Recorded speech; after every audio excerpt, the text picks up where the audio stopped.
At 12:13 a.m., my phone vibrated in the dark. My son, an FBI agent, was whispering, but his voice shook. "Turn off every light, go to the attic, lock the door. Don't let them know you're awake." The call ended. No explanation. I moved without thinking. Lights out, door locked, breath held. Through a narrow crack in the attic floor, I watched my own living room below. What unfolded in that quiet house didn't just frighten me. It shattered the last illusion I had about the people I called family. Thank you for being here with me. Before we step into this story, I'd truly love to know where you're watching from. Drop your city or country in the comments so we can connect across the miles. Your presence and support mean more than you realize. And just a quick note before we begin, this story includes fictionalized elements crafted for awareness, education, and storytelling impact. Any resemblance to actual people or places is purely coincidental, but the message behind it carries meaning worth reflecting on. Now, let's begin. My name is Henry Shaw. I am 67 years old, and for 42 of those years, I have restored damaged paintings in the Hillcrest neighborhood of Willowdale. People bring me what time has bruised torn canvases, smoke-darkened portraits, landscapes cracked by heat and neglect, and they trust me to return them to life, piece by piece, brushstroke by brushstroke. I study every fracture, every subtle shift in pigment, until I understand where the damage began. It is slow work, patient work, the kind of work that trains your eye to notice what others overlook, the faint inconsistency in color, the hairline crack that doesn't belong. I never imagined those same skills would one day be the only thing standing between me and ruin. I live in a Victorian house on Maple Street, tall ceilings, trimmed in crown molding polished banisters, worn smooth by decades of hands. My wife Helen loved this house. She used to say the morning light through the east-facing windows was perfect for painting soft and forgiving, like a blessing. We bought the place 30 years ago, back when the neighborhood was still finding its footing. We raised our 2 children here, watched the oak trees in the yard stretch higher each year until their branches cast wide shade across the porch. 8 months ago, Helen lost her battle with cancer. It happened faster than either of us were prepared for. After the funeral, the house felt cavernous, too quiet. Every room echoed with her absence. I avoided the bedroom for weeks. Even the studio felt different without her footsteps in the hallway. Our daughter Claire noticed the change in me. She had always been perceptive even as a child. I remember her standing in the doorway of my studio when she was small, watching me restore a cracked oil painting, her big eyes absorbing every detail. She had that gift, seeing what others missed. 6 months ago, she came to the house with her husband Cameron and an offer that sounded like kindness. We sat at the kitchen table, the autumn sun slanting through Helen's beloved east windows. Claire reached across and took my hand, her grip warm and steady. "Dad, you shouldn't be alone in this big house," she said softly. "Cameron and I have been talking. Our lease is ending anyway. What if we moved in with you for a while? We could help out, keep you company. You're not getting any younger." I should have paid more attention to that last sentence. You're not getting any younger. But loneliness makes a man ignore warning signs. She was my daughter. The idea of laughter in the hallways again felt like oxygen. Cameron offered a reassuring smile. "We'll handle everything, Henry. Yard work, maintenance, bills. You've worked hard your whole life. It's time to take it easy." So, I agreed. They moved in the following week. At first, it felt like relief. Claire cooked dinner most nights. Cameron sorted through stacks of unpaid bills I had neglected during Helen's illness. They were attentive, almost excessively so. If I paused too long in a room, one of them appeared at my shoulder. "Need anything?" "Dad. Feeling okay? Did you take your vitamins?" The vitamins. That was the first brushstroke in a picture I didn't yet recognize. On their first night in the house, Claire brought a small white pill cupped in her palm. "The doctor prescribed these," she said gently. "They'll help with your memory, keep you sharp." I did not recall visiting any doctor. I did not remember any prescription. But grief had left my thoughts muddled. Claire seemed certain, concerned, loving. I swallowed the pill with a glass of water. The next evening, she brought another. Sometimes Cameron delivered it, instead his tone light. "Doctor's orders," he would say. "These will help." But I did not feel helped. I felt dulled, as if a veil had settled over my mind. Thoughts that once moved cleanly now dragged thick and slow. I would walk into my studio and stand there unable to remember why. I would begin a sentence and lose it halfway through. Paintings I had studied for years seemed unfamiliar, as though another man had restored them. The confusion frightened me more than I allowed myself to admit. Perhaps they were right. Perhaps age had finally caught up with me. Perhaps I was slipping. Then the visions began. One night I woke to use the bathroom. The house was dark and still. As I stepped into the hallway, I saw her. Helen, she stood in the corner of our bedroom, wearing the blue dress we had buried her in. Her expression was not angry, not joyful, only unbearably sad. My heart lurched in my chest. I blinked hard, rubbed my eyes. She remained.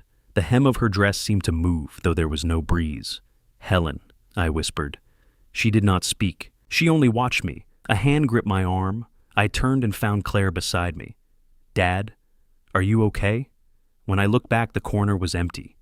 I saw... The words would not form. How do you confess to your daughter that you have seen her dead mother standing in the shadows? Clare guided me to bed, her face arranged in the patient concern. "You were dreaming, Dad. The mind plays tricks at night. That's why rest is important. And your vitamins." She tucked the blanket around me as if I were a child.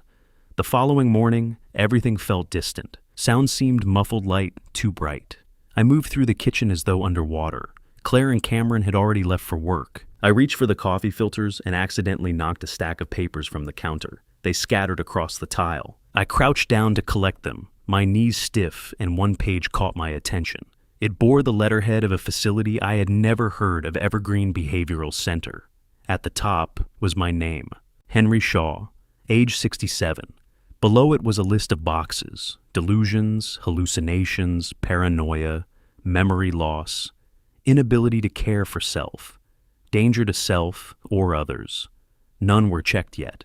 The form waited blank, expectant, but every personal detail had already been filled in. My address, my birth date, even my social security number. Someone had prepared this. Someone intended to have me evaluated, declared incompetent. I remained kneeling on the kitchen floor, the morning light pouring through Helen's east windows. The coffee machine gurgled behind me, ordinary and indifferent, while the world I trusted tilted dangerously off balance. The next morning, I found something even worse. A psychiatric evaluation form, with my name on it. I was not always this wary of my own daughter. There was a time when Clare was the center of my world, when her laughter moved through this house like sunlight through stained glass. I can still see her at 8 years old, perched on the tall wooden stool in my studio, her legs swinging as she watched me work on a damaged oil painting. It had been donated to a school fundraiser, a 19th century portrait, slashed clean through the subject's face. Most people would have called it ruined beyond repair, but Clare studied it with solemn focus, as if she could already see what it might become. She handed me brushes and palette knives with the seriousness of a surgical assistant. When I finally blended the final stroke and erased the evidence of that violent tear, she clapped her small hands together in delight. "Daddy, why do you fix broken paintings?" She asked, her eyes wide with that pure curiosity. Only children possess the kind that sees wonder everywhere. I set my brush aside and lifted her onto my lap. "Because everything deserves a second chance, sweetheart," I told her. "Even broken things can become beautiful again, if someone cares enough to try." She wrapped her arms around my neck and whispered, "You're the best daddy in the whole world." I believed her. God forgive me, I believed every word. But childhood does not stay still. Clare grew up. She left for college, built her own life. She came home for holidays called most Sundays, sent photos from trips with friends, smiling in front of beaches, city skylines, mountain trails. Helen and I would sit together at the kitchen table, scrolling through those pictures, pride swelling in our chests. Our little girl had become capable, independent, accomplished. 2 years ago, Clare called with excitement in her voice. "I met someone," she said. "His name is Cameron Drake." From the way she described him, you would have thought he had personally rearranged the stars in her sky. "He was charming," she said. "Successful. A consultant in real estate investment. Confident without arrogance. Ambitious, but grounded. He had easy answers for everything, and a smile so polished it could sell ice in winter." We met him a month later. He arrived with a firm handshake and perfect posture, dressed in a tailored jacket that probably cost more than my first car. He complimented Helen's cooking, admired my studio, asked thoughtful questions about my restoration work. They married the following summer in a small ceremony at the Botanical Gardens. Clare looked radiant beneath an arch of white roses. Cameron stood beside her in an expensive suit, his expression composed and confident. After the ceremony, he clasped my hand. "I'll take good care of her, Henry," he said, his grip steady. "She's everything to me." I wanted to believe him, and at the time, I did. He was attentive to Claire, polite to Helen, and me always ready with a compliment. But looking back now, I can see what I missed. The way he gently redirected conversations toward finances. The way he asked about property values in Hillcrest. The subtle inquiries about my retirement accounts, my investment portfolio, the worth of my art collection. He spoke often about rising healthcare costs for people our age. He suggested that Helen and I should begin planning for the future sooner rather than later. At the time, it seemed practical, responsible. Now I see it as reconnaissance. But grief clouds judgment. 8 months before they moved into my house, cancer took Helen from me. It happened with brutal speed. 1 week, she was complaining about fatigue. 6 weeks later, I stood in a quiet funeral home selecting a casket. After she was gone, the house changed. It no longer felt like shelter. It felt like a museum of memory. Every room carried her voice. Every hallway echoed her absence. I moved through those months, like a man underwater, muted, distant, half aware. I stopped accepting restoration projects, let unopened mail accumulate on the kitchen counter, forgot to return phone calls. Ryan, my son, called every few days from wherever the FBI had stationed him. His voice always carried tension. "Dad, are you okay?" "I'm fine," I would say. But I wasn't. He was too far away to help, and I was too numb to ask for it. That was when Claire began visiting more frequently. She brought groceries, cooked meals I barely touched, sat beside me in the living room while we watched television neither of us truly followed. She told me I looked thinner, tired, that the house was too much for one person. "You shouldn't be alone here," she would say gently. Then came the afternoon 6 months ago now, when she arrived with Cameron and an idea I should have questioned more carefully. We sat in the living room, sunlight filtered through the curtains. Claire reached for my hand. "Dad, Cameron and I have been talking. You need family around you. This house is big and you're here alone. What if something happened?"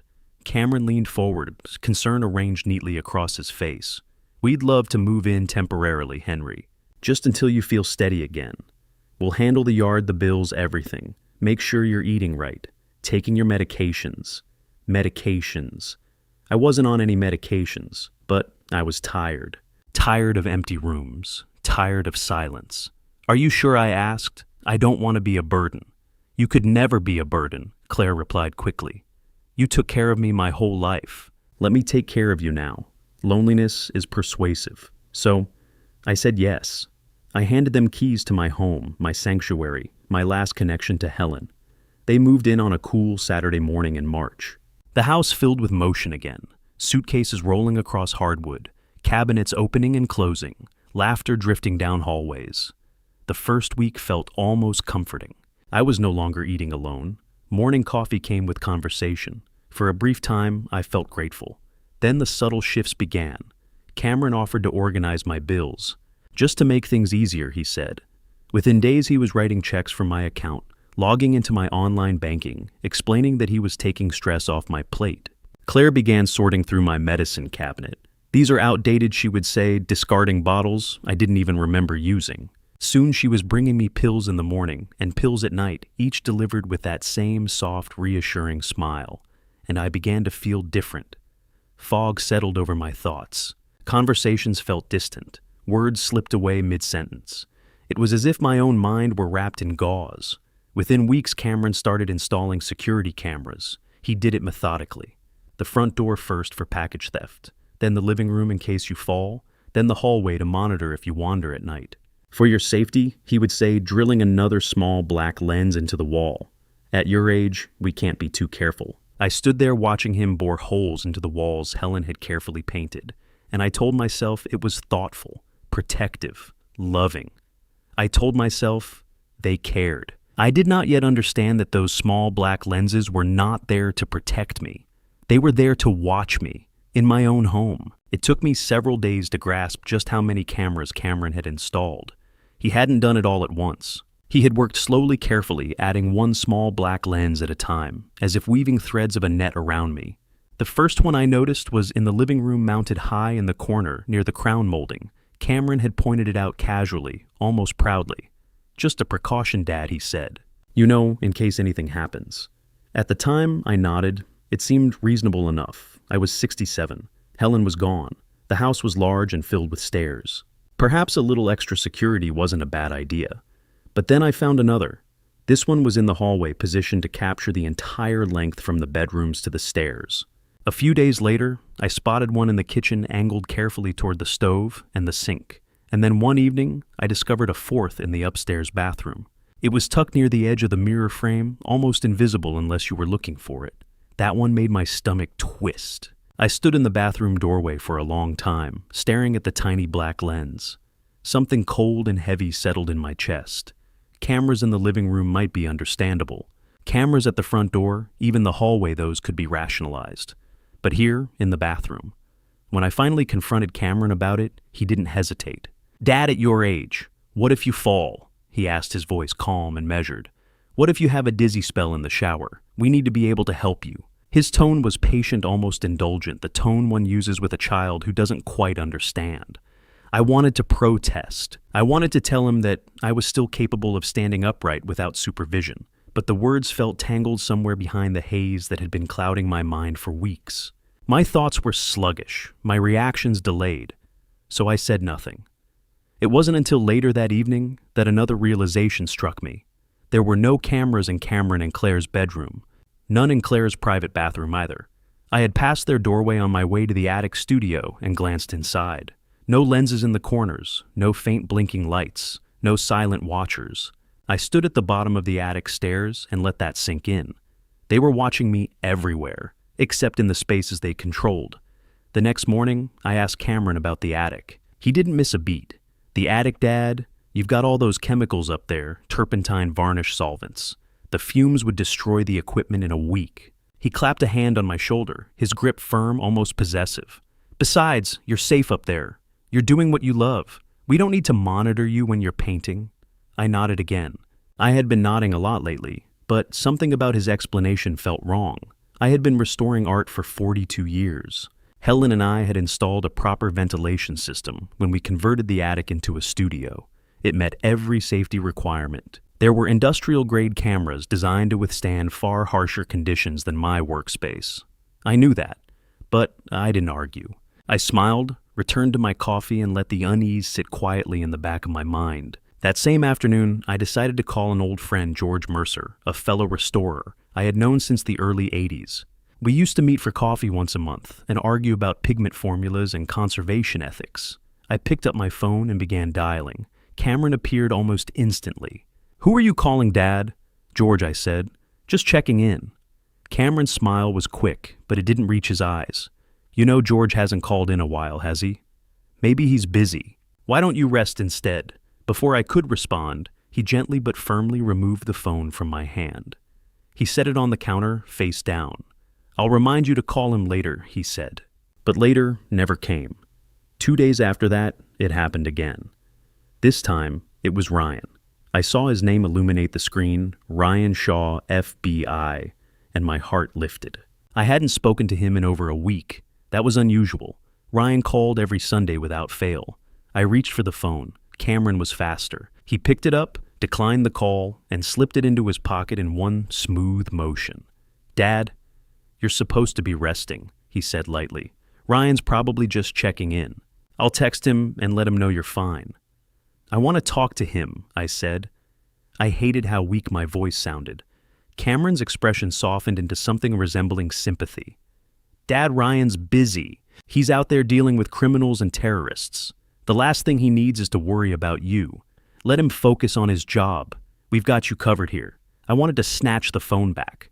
I wanted to shout that Ryan was my son, that I had every right to speak to him. But the fog pressed down on me again. My thoughts felt heavy, my limbs sluggish.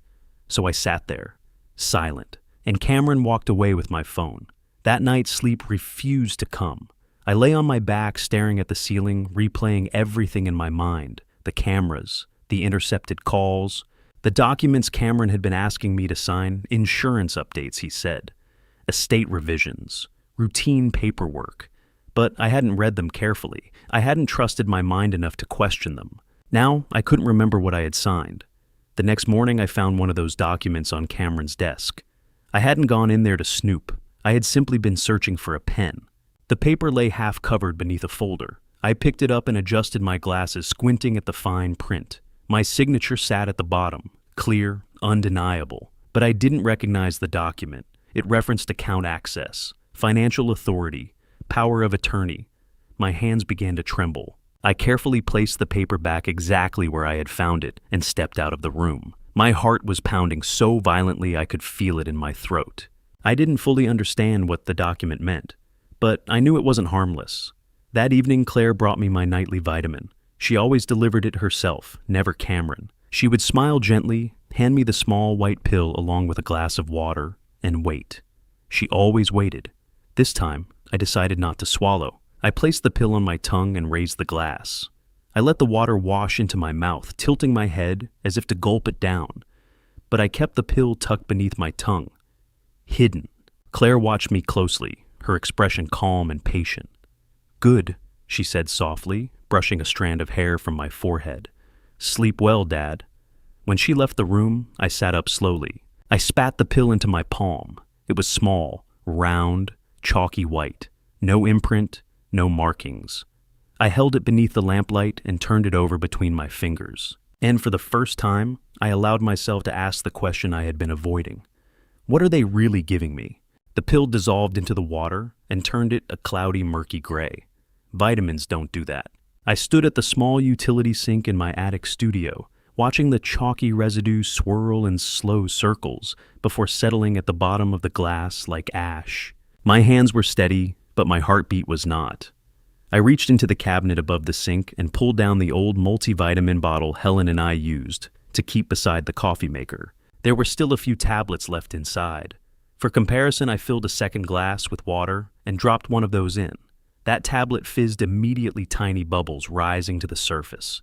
Within moments, it dissolved cleanly, leaving the water almost clear, except for the faint orange tint from its coating. The pill Claire had given me the night before left something else entirely. Gray sludge. It clung to the sides of the glass in streaks heavier than the water itself, like sediment stirred from a riverbed. I poured both glasses down the drain and stood there gripping the edge of the sink. The attic was quiet except for the distant hum of the ventilation system Helen and I had installed years ago. Sunlight filtered through the dormer windows, casting long stripes across half-finished canvases. I thought about the night I had seen Helen standing in the corner of our bedroom, pale, silent, watching me. I had believed I was losing my mind. I had believed grief had finally cracked something inside me beyond repair. But grief does not turn water gray. The pills did. I crossed the studio and pulled my old laptop from beneath a stack of drop cloths. It was slow to boot, older than most of my clients' paintings, but it still worked. I opened a private browser window. My fingers felt clumsy, but I forced them to move. Symptoms of hallucinations, drug-induced confusion, elderly. The results appeared almost instantly. Article after article, clinical descriptions, warning signs, lists of medications known to cause disorientation, memory loss, vivid hallucinations, benzodiazepines, sedative hypnotics, antipsychotics misused, case studies about elder abuse caretakers who administered drugs to control behavior, to fabricate symptoms, to build a paper trail of incompetence. My chest tightened as I read. Confusion, delayed speech, memory gaps, visual hallucinations, paranoia. Every symptom aligned with what I had been experiencing. Every single one.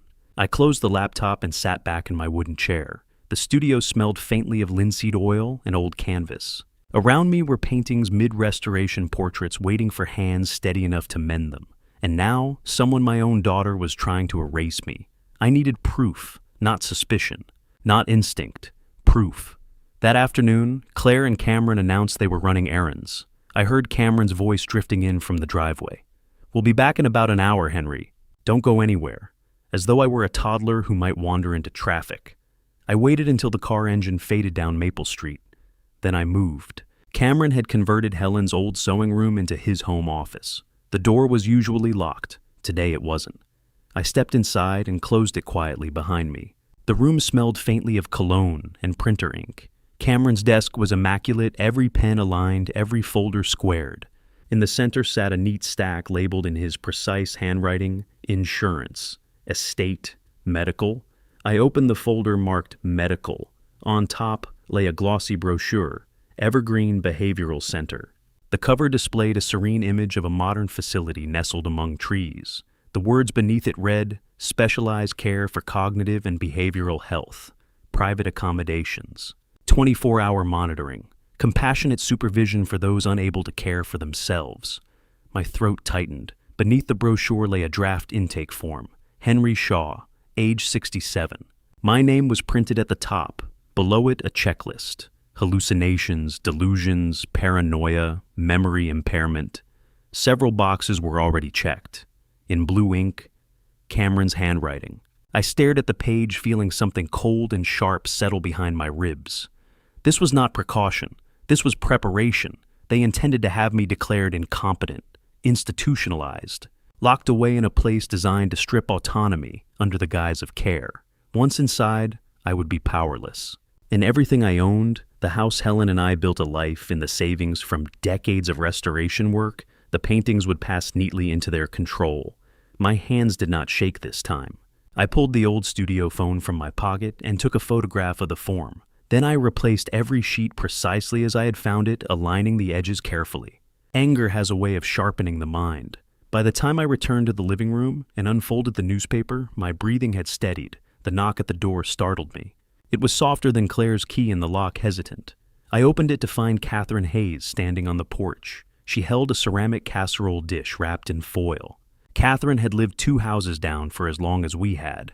65, silver hair cut neatly at her chin, sharp eyes that missed little. She and Helen had shared coffee on Tuesdays for years. "Henry," she said gently, "I brought you some casserole." Her gaze lingered on my face. Her expression shifted. "Are you all right?" she asked. I opened my mouth to deliver the usual reassurance. "I'm fine." But something about the way she looked at me stopped the words. Not pity. Assessment. Clinical practiced observation. Catherine stepped inside without waiting to be invited. She set the dish on the hall table and lowered her voice. "I was a nurse for 30 years, she said quietly. "I know what medication side effects look like. You don't look well." My eyes flicked toward the corner of the living room. The camera. Catherine followed my gaze. She saw it instantly. Her mouth tightened. Before I could respond, the front door opened. Claire's voice floated in, bright and rehearsed. "Dad, we're back." She stopped when she saw Catherine. "Mrs.?" Hayes Claire said, smile snapping into place. "How thoughtful of you to visit. But Dad really needs to rest. Don't you, Dad?" Catherine didn't move. "I was just checking. We have everything under control," Claire interrupted, smoothly stepping between us. "Cameron and I are taking excellent care of him." Catherine held Claire's gaze for a long moment. Then she picked up her empty dish. As she passed me, she leaned in, her voice barely audible. "If you need me," she whispered, "I'm 2 houses down." Then she left. The door clicked shut. Claire turned to me. The softness vanished from her face. "Dad, please don't bother the neighbors with your episodes. People might misunderstand." I nodded. I always seemed to be nodding, but something inside me had shifted. Catherine had noticed. She had seen through the fog, and she had offered help. That night when Claire brought the small white pill to my bedside, I repeated the same performance. Pill on tongue, water raised. Swallow mimed. She waited watching. "Good," she murmured, smoothing my hair. "Sleep well." After she left, I spat the pill into my hand. I lay back against the pillow and stared at the ceiling, and I thought about Ryan. 6 months earlier at Thanksgiving, he had pulled me aside in the kitchen. While Claire and Cameron were in the dining room, he pressed something small into my palm. "It's a backup phone, Dad," he had said quietly. "Prepaid, no contract, no tracking. Keep it charged and hidden somewhere safe, just in case." I had laughed at the time. "You watch too many crime shows," I'd told him, but I kept it, tucked inside an old paint supply box in the attic, forgotten, until now. I needed help, I needed evidence, and I needed to move carefully, because if they realized I was no longer swallowing their pills, the net around me would tighten, and next time, it might not leave room to breathe. The alarm clock beside my bed read 12:13 a.m.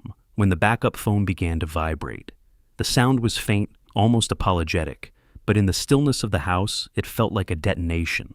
I jerked upright, my heart hammering so violently, I was certain it would echo down the hallway.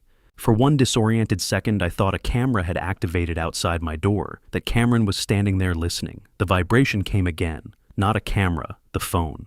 I swung my legs over the side of the bed and crossed the room without turning on a light. The oak wardrobe loomed against the far wall, its shadow stretching long and distorted across the floor. I reached to the top shelf, fingers brushing dust and cardboard, until they found the paint supply box Ryan had helped me pack the previous Thanksgiving. I lowered it, carefully kneeling on the rug. Inside, beneath unused brushes and hardened tubes of pigment wrapped in a rag stained with ultramarine and ochre, lay the phone. Its screen glowed softly in the darkness. Ryan Shaw. I answered on the second ring, pressing it to my ear. "Ryan," I whispered. "Dad?" His voice was low and urgent, clipped in the way it became when he was deep inside a case. "Listen carefully. You're in danger." My throat tightened instantly. "Ryan, something's wrong. They've been giving me pills. I've been seeing things, hallucinations. I know he cut in voice hardening. I've been investigating Cameron for 3 months. He's not who he says he is." The room seemed to tilt. "What are you talking about?" "He's a career con artist," Ryan said. "Professional. His real name is Kevin Drake. Or, at least that was the last one he was arrested under. Before that, he went by Marcus Sullivan. 3 prior arrests. Every case involved elderly victims with significant assets. He marries into families, isolates the target, manufactures a medical narrative, and drains them. I sat down heavily on the edge of the bed, gripping the phone until my knuckles hurt. Cameron isn't even his real name, no. Ryan exhaled sharply. Anne Clare? I don't know yet. I don't know if she's fully involved or if he's manipulated her. But something is accelerating. Soon. "There's a facility," I whispered. "Evergreen Behavioral Center."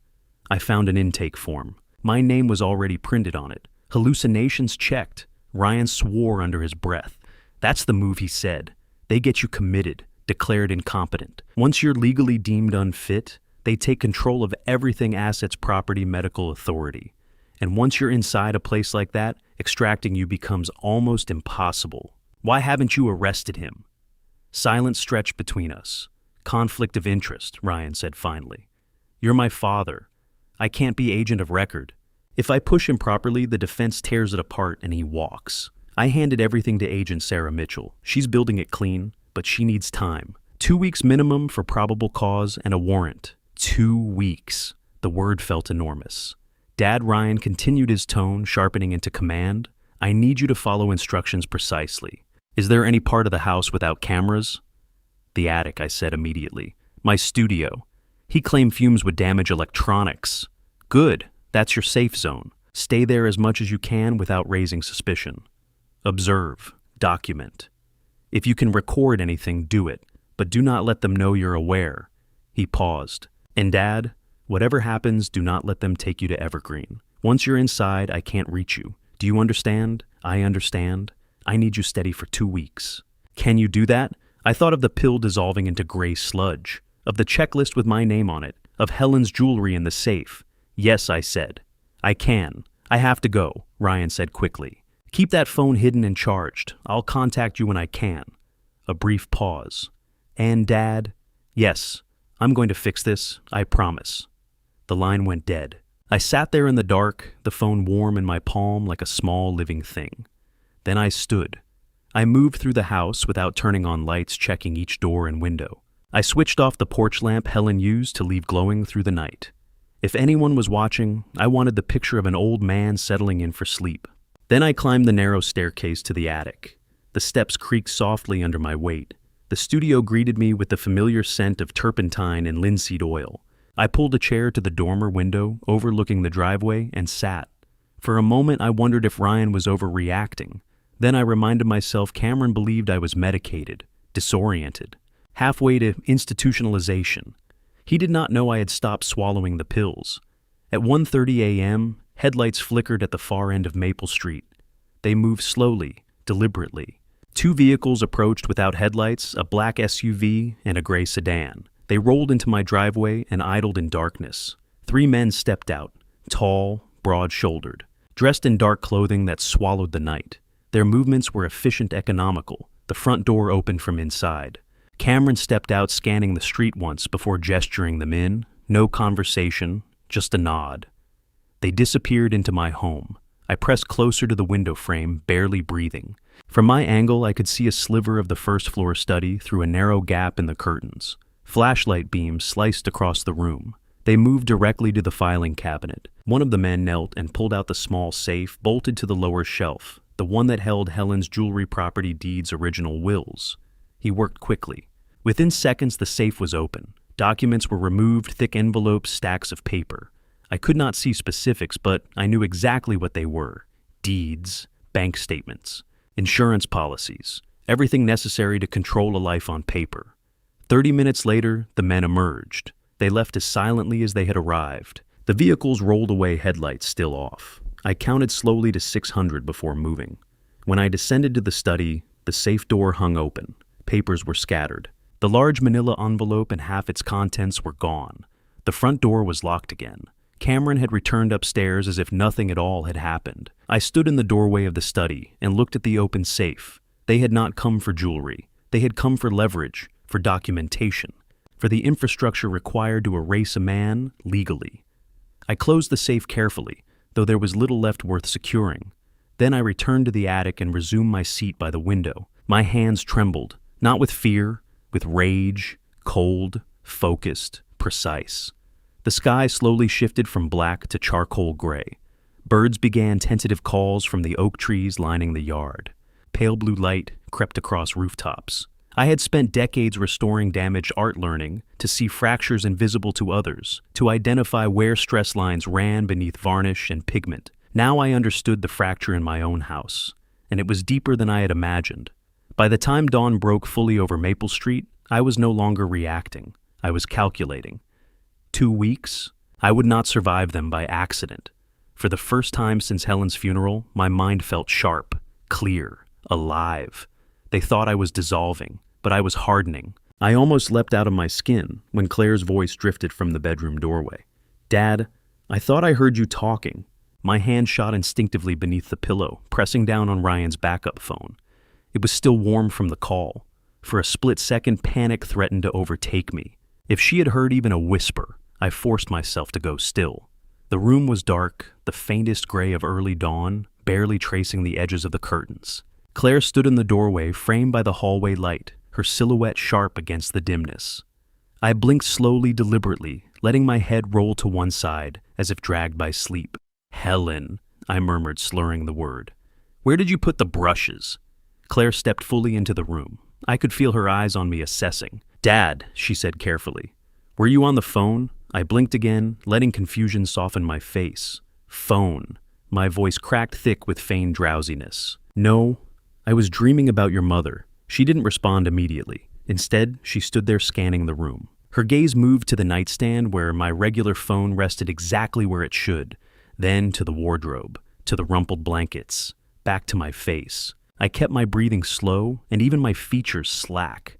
After a long moment, she exhaled. "Okay, Dad, go back to sleep." But her tone was tight, suspicious. She pulled the door closed behind her. I listened carefully to her footsteps retreat down the hallway. I counted to 60. Then I slid the backup phone from beneath the pillow. I wrapped it in an old shirt and crossed the room, moving quietly. I buried it at the bottom of the wardrobe under a stack of sweaters, pressing the clothing down firmly. My hands were trembling. That had been too close. Breakfast was tense. I swallowed my coffee in silence while Claire placed the small white pill in front of me. Cameron leaned casually against the counter, watching without appearing to watch. I palmed the pill and slipped it beneath my tongue. In the bathroom a few minutes later, I spat it into a wad of toilet paper and flushed. When I returned to the kitchen, I forced a faint smile. "I think I'll spend the day in the attic," I said casually. "Need to sort through some old paintings." Claire looked up from her mug. Her smile was quick, overly bright. "That's nice, Dad. Just don't overdo it." Cameron's voice floated in from the sink. "Yeah, Dad. Take it easy up there." I nodded and climbed the narrow staircase. The attic studio greeted me with familiar scents: linseed oil, turpentine, old wood warmed by sunlight. Light streamed through the dormer window in pale beams that illuminated dust motes drifting lazily in the air. This room was mine. Helen and I had transformed it together 30 years ago, sanding floorboards side by side, installing ventilation, arguing gently about where the easel should stand. 17 paintings leaned against the walls, a Hudson River school landscape from the 1870s, a Victorian portrait of a young woman in lace, a Baroque still life awaiting final varnish. And then Helen. Her portrait stood near the far wall, life-sized and luminous. I had painted it the year we married. She wore a navy dress, her hands folded neatly in her lap, around a single white rose. There was a trace of amusement in her eyes, as though she knew something the rest of us did not. For 15 years, it had hung above the living room fireplace facing the sofa. 3 weeks ago, I had told Claire I wanted to bring it up for cleaning. She had helped me carry it. I hadn't returned it to its place, and now I was grateful. I spent the next hour shifting canvases, pretending to organize. All the while, Ryan's instructions echoed in my mind. Watch them, listen, record anything you can. At one point, while kneeling to reposition a frame, I noticed something I had never paid attention to before: a narrow gap between two floorboards. It wasn't large, perhaps half an inch wide, just enough where the wood had shrunk with age. Curiosity tugged at me. I lay flat and pressed my eye to the opening. Below, the living room came into view. The angle was perfect. I could see the sofa, the coffee table, even part of the front entryway. Claire sat on the couch, her phone in hand. A moment later, Cameron entered the frame. He carried a thick stack of cash bound with rubber bands. He dropped onto the sofa and began counting. The bills were unmistakably hundreds. Claire said something. I couldn't hear the words, but her posture was rigid. She leaned forward, tense. Cameron laughed. The sound carried faintly upward, sharp and dismissive. He gestured with the money. Claire glanced toward the staircase. She bit her lower lip, nervous, afraid, or guilty. I watched carefully, studying their movements the way I would study cracks in an aging canvas. But I couldn't hear them. The floorboards muted everything. I could see but not listen. And without sound, all I had were assumptions. I sat back on my heels, frustration tightening my chest. I need audio. I need proof. Real proof. I rose and scanned the workbench. Tools lay scattered: palette knives, clamps, jars of solvent. My gaze settled on something near the edge. The small digital camera I used to document restoration projects. It was old but reliable. It had a decent video mode and a built-in microphone. The memory card could hold hours of footage. I picked it up, weighing it in my palm. Compact, unobtrusive. If placed correctly, it could record everything. The question was where. Somewhere visible but invisible. Somewhere they looked at daily, but never truly saw. My eyes drifted to Helen's portrait. For 15 years it had hung in the living room above the fireplace, directly facing the sofa. The frame was thick oak, 4 inches wide, with a hollow space behind the canvas where the backing board rested. There was room there, enough to tuck the camera inside the corner of the frame, angled carefully through a small gap. It would have a clear view of the couch, of Cameron's desk nearby, of every conversation held in that room, and no one would suspect. Why would they? It was just a painting, a portrait of a deceased wife, a fixture of the house, something seen so often it had become invisible. The plan began forming with surprising clarity. I would reinstall the portrait in its original place. They would see it as sentimentality, grief, routine, and behind Helen's calm, painted gaze, the camera would watch. I moved closer to the portrait and ran my fingers along the back edge of the frame. The backing board was secured with small nails, easy enough to remove and reattach. There was space between canvas and frame, enough to conceal the device. I imagined positioning it carefully in the upper corner, drilling a pin-sized opening through the backing board to allow the lens a clean line of sight. I would test the angle from the attic before rehanging it. I would have to work quickly, quietly, and without raising suspicion. Cameron believed I was foggy, compliant, one step from institutionalization. He did not expect planning, he did not expect clarity, and he certainly did not expect resistance. I set the camera on the workbench and looked again at Helen's painted face. Her expression seemed unchanged, serene, patient, as though she were waiting. "All right," I whispered. The plan was simple. I had the camera. I had the location. Now I just needed to hide it in plain sight without them ever realizing I had moved the pieces on the board. And once it was in place, they would no longer be the only ones watching.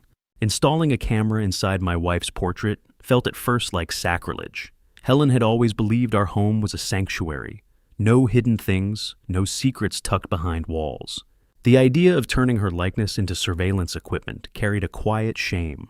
But as I sat alone in the attic studio, the tiny device resting on my workbench beneath the glow of a desk lamp, I knew something with absolute clarity Helen would have understood. She always had. The camera was no larger than a coin, matte black casing, a pinhole lens barely visible unless you searched for it, built-in Wi-Fi, motion activation, 1080p resolution, night vision, rechargeable battery rated for a week or more, small enough to vanish into plain sight.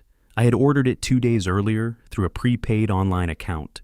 The package had been shipped to Catherine Hayes' address to avoid appearing in our mailbox. That afternoon, while Clare and Cameron were out, Catherine had slipped quietly through the back gate, knocked once on the kitchen door, and handed me the plain brown box without ceremony. No questions, no commentary, just steady eyes and trust. Now the device gleamed faintly under the lamp waiting. I turned it over in my fingers and thought about Helen's final days. 8 months ago, in the soft dimness of her hospice room, her hand had rested in mine, light as parchment, fragile but unwavering. "Take care of yourself, Henry," she had whispered. "Don't let anyone take advantage of your kindness. You're too good, too trusting." I had smiled at her, brushing it aside. Who would take advantage of me? "Helen, I'll be fine." She had looked at me then, not with fear but with knowing. "Promise me," she said. "I promise." I hadn't understood the weight of that promise. I understood now. Helen had sensed something. Perhaps not the full architecture of Cameron's manipulation. Perhaps not the scale of what was unfolding. But she had felt the shift, the imbalance, the fracture, and I had been too consumed by grief to recognize it. Across the studio, her portrait leaned against the wall. I had painted it 30 years ago. We had been newly married then, the world still expansive and bright. Her hair had been dark, her eyes clear and warm. She wore a navy dress, hands folded gently in her lap, around a single white rose. Her expression had always struck people as serene. To me, it was resolute. "Forgive me, sweetheart," I murmured. "I'm about to use your beautiful face to expose something ugly. But you'd want me safe." The decision settled, I began. The first step was simple: bring the portrait back downstairs. I found Clare in the kitchen that afternoon, leaning against the counter, scrolling through her phone. "Clare," I said evenly, "I'm bringing your mother's portrait down. I've repaired the frame." She looked up surprised. "Oh, Dad, you don't have to go through all that trouble." There was a softness in her voice, but it didn't reach her eyes. "This is your mother," I said, firmer than I had been in weeks. "I painted it. I'm not leaving it tucked away." For a brief moment, uncertainty flickered across her face. Resistance unsettled her. "Okay," she said slowly. "Whatever you want." From the sink, Cameron glanced over his shoulder. "Need help carrying it down, Dad?" "No," I replied calmly. "I've got it." I climbed the stairs back to the attic, my pulse quickening not from exertion, but from what I was about to do. The installation required patience. I laid the portrait face down on the padded workbench. The oak frame was solid, well-crafted decades earlier. I removed the small tacks securing the backing board and lifted it carefully, revealing the hollow cavity behind the stretched canvas. The stretcher bars created nearly 2 inches of space enough. I traced the faint outline of Helen's face through the canvas weave. Her eyes. That was where the lens needed to live. Using a precision drill bit barely 2 millimeters wide, I worked from the back, aligning carefully with the center of her left pupil. The bit slipped through with minimal resistance. When I lifted the painting toward the window, a pinpoint of brightness shimmered through the dark iris. Her gaze had always seemed to follow visitors around the room. Now it truly would. I affixed the camera behind the canvas using industrial double-sided tape, adjusting its angle millimeter by millimeter. I powered it on and retrieved my tablet, kept entirely separate from the house network. The camera emitted its own discrete Wi-Fi signal. It would not appear on Cameron's router logs. It existed independently, like a quiet frequency between walls. The app loaded. The screen flickered. Then suddenly, I was looking at my own workbench from inside the painting. The image was dimmer than a traditional camera feed. The aperture was microscopic, but it was clear enough. I spoke aloud. "Testing." Seconds later, I replayed the recording. My voice carried through clean and sharp, better than I had dared to hope. I powered the device down, replaced the backing board, and secured it with the original tacks. From the front, nothing had changed. No distortion, no visible puncture, just Helen, calm, watchful, knowing. I sat back in the studio chair and studied her face. "I'm done being blind," I whispered. For a fleeting instant, I felt her presence, not imagined, not hallucinatory, but remembered. A steadiness behind me, a hand on my shoulder. Carrying the portrait downstairs tested my strength. The oak frame was heavy and awkward. I descended slowly, careful with each step. In the living room, I rehung it above the fireplace, the same hooks it had occupied for 15 years. The angle was ideal. Helen's painted gaze and the hidden lens within it faced directly toward the sofa and coffee table.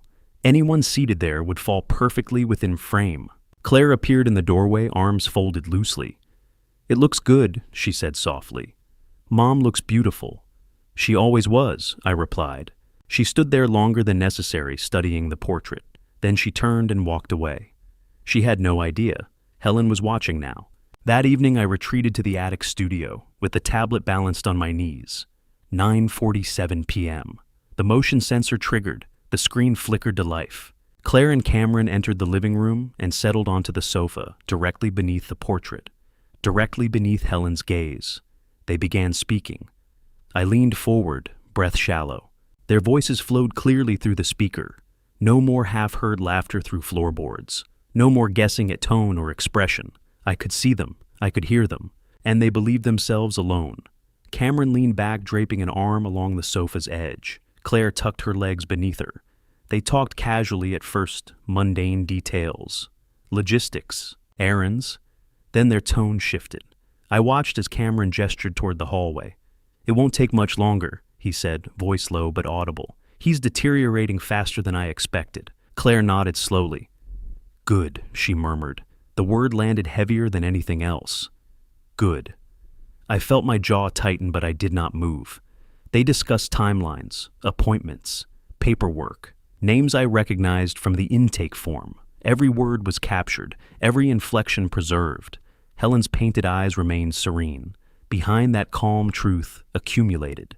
I sat in the dim attic, the faint blue glow of the tablet illuminating my hands. For the first time since Helen's death, I did not feel confused. I did not feel disoriented. I felt precise, focused. They believed I was unraveling. Instead, I was documenting.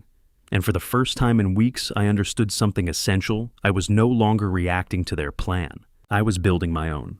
I will never forget the first sentence that came through that camera. "How much longer until we can move the old man to Evergreen?" The words didn't just reach my ears. They cut through them clean and deliberate, like a blade sliding between ribs. I sat in the dark attic studio, earbuds pressed tight, the tablet's pale glow washing over my trembling hands. On the screen below, Clare and Cameron lounged on the sofa beneath Helen's portrait. They looked relaxed, casual, drinks in hand, bodies angled toward one another in quiet conspiracy. They believed they were alone. They believed they were safe. They had no idea Helen was watching. My hands shook so violently I nearly dropped the tablet. I forced myself to steady it against my knees and tapped the manual record button, even though the motion sensor had already activated. I wasn't risking a glitch, not tonight. Then I turned up the volume. Cameron stretched his arm across the back of the sofa, voice smooth and assured the way it always sounded when he was closing a deal. "The appointment with Russo is next Thursday. He'll declare your dad incompetent. Your dad, not Henry. A clinical detachment wrapped in false intimacy." Claire lifted her wine glass, studying the surface of the liquid as if she were contemplating something mundane. "Are you sure he'll sign off on it?" Cameron chuckled, a low, easy sound that made my stomach twist. "Babe, I paid him $50,000. By Friday, we'll have the commitment papers. $50,000 for a licensed physician to falsify a diagnosis, for a signature that would erase my autonomy, for ink on paper that would bury me alive in a psychiatric facility." A cold pressure built in my chest, spreading outward like frost beneath skin. But I forced myself not to move, not to react, not to miss a single word. Claire set her glass down and leaned back, exhaling as if she'd just completed a tedious task. "God, I can't wait to get out of this house," she said. "I'm exhausted from pretending to care. Pretending." That word struck harder than the rest. Every gentle smile, every "Are you okay, Dad?" Every soft hand resting on my shoulder. A performance. Cameron grinned, teeth flashing faintly in the lamplight. "Just think about it. 3.2 million liquid, plus the art. Ashford says the collection's worth at least 1.2 on the black market." Ashford. I etched the name into memory. An art dealer. A fence. Another link in the chain. Claire laughed. It was the same bright, lilting laugh she'd had as a child, when I used to swing her in circles across this very living room. But now, it sounded different, hollow metallic, stripped of innocence. 4.5 million, she murmured, swirling her wine. Not bad for 6 months of playing the devoted daughter. Tears blurred my vision. That was my daughter, the girl who once sat in my studio, asking why broken things deserve second chances. The young woman who clung to my arm at Helen's funeral, sobbing into my jacket. Where had she gone? Or had I only ever seen what I wanted to see? Cameron leaned forward, elbows on his knees, voice lowering. The drugs are working. The isolation's working. Everyone in town thinks Henry's slipping. Henry. Not Dad. Henry. Mrs. Hayes almost screwed it up, Claire muttered. Cameron waved dismissively. No one listens to nosy old women. A nosy old woman? I thought of Catherine, her steady nurse's eyes, her quiet courage walking into my home when something felt off. He reduced her to a caricature. Anger flared hot and clean in my chest, slicing through grief. Claire glanced toward the staircase. Do you think Ryan suspects anything? Cameron shrugged, utterly relaxed. He's tied up with the FBI. Conflict of interest. Even if he smells something, he can't touch us. He knew. He understood the legal boundaries restraining my son. This wasn't improvisation. It was structured, strategic. Ryan had been right. Cameron wasn't reckless. He was professional and ruthless. Tears slid silently down my face. I wiped them away with the heel of my hand, but more followed. Grief layered atop betrayal until I felt hollowed out. Then Claire's phone buzzed. She glanced at the screen. Something shifted in her expression, subtle but unmistakable. A softness, a warmth I hadn't seen directed at me in months. I need to take this, she said, rising quickly. Cameron barely looked up. Sure. She stepped out of frame, but the microphone caught her voice faintly from the hallway. Hey, yeah, everything's on schedule. Next week. I know. I love you too. I froze. I love you too. Her tone was entirely different. Not calculating, not rehearsed. Tender, intimate. She returned moments later, slipping her phone into her pocket. Cameron glanced up. Your mom? Without hesitation, Claire replied, Yeah, just checking in. He nodded unconcerned and took another sip, but I sat in the attic heart, pounding painfully against my ribs. Claire's mother, my wife, Helen had been dead for 8 months. So, who had Claire just told she loved? The question echoed through my mind like a stone dropped into a well. I continued watching. They discussed logistics, travel timelines, transferring accounts, a rental property in Florida. Cameron mentioned a storage unit. Claire asked about discreetly liquidating certain paintings. They spoke of my life as inventory, assets, lines on a spreadsheet. When they finally stood and switched off the lights, the room dimmed, but the feed continued. I remained seated long after they left, staring at the frozen image of Claire mid-laugh. I saved the recording. Every word, every laugh, every plan. The file uploaded automatically to a secure cloud account I had created under a false name, another precaution Ryan had once insisted on when I dismissed his concerns as excessive. Now I silently thanked him, but my thoughts circled back again and again to that phone call. I love you too. It wasn't Cameron. He had been sitting inches away. So, who an accomplice? Another lover. A financier. Someone orchestrating from a higher level? The possibility expanded the conspiracy beyond just the two of them. I removed the earbuds and let the attic fall silent. Outside, wind brushed lightly against the dormer window. The house creaked faintly as it settled. Below me, the people I had trusted most slept peacefully. Something inside me shifted. For months, grief had dominated me. Confusion had weakened me. Betrayal had shattered me. But now something else began to grow. Clarity. They believed I was fogged and compliant. They believed I was halfway to Evergreen already. They believed they had 2 weeks to complete their plan. They were wrong. I replayed the segment about Russo. $50,000, Thursday. Commitment papers by Friday. It wasn't just conversation. It was a timeline. Timelines can be disrupted. My breathing steadied. My hands stopped shaking. The pain remained, but beneath it something sharper formed. Resolve. I leaned back against the attic wall and closed my eyes briefly. Helen's portrait downstairs held more than paint now. It held evidence, and tonight had proven something undeniable. They were not improvising. They were executing, which meant they had patterns, and patterns meant vulnerabilities. Whoever Claire had whispered, "I love you" to that person was a loose thread. Loose threads, when pulled carefully, unravel entire tapestries. I opened my eyes and looked at the tablet once more. They believed they were orchestrating my disappearance. They believed I was alone. They had forgotten one critical detail. I spent 42 years restoring damaged art. I know how to study fractures. And I had just found the first crack in theirs. The next morning, Catherine Hayes stood on my doorstep, and she did not look like a woman who intended to leave without answers. I saw her before she knocked. Through the thin lace curtain of the front window, I caught sight of her silver hair pulled into its usual neat bun, her posture straight as a fence post, shoulders squared with purpose.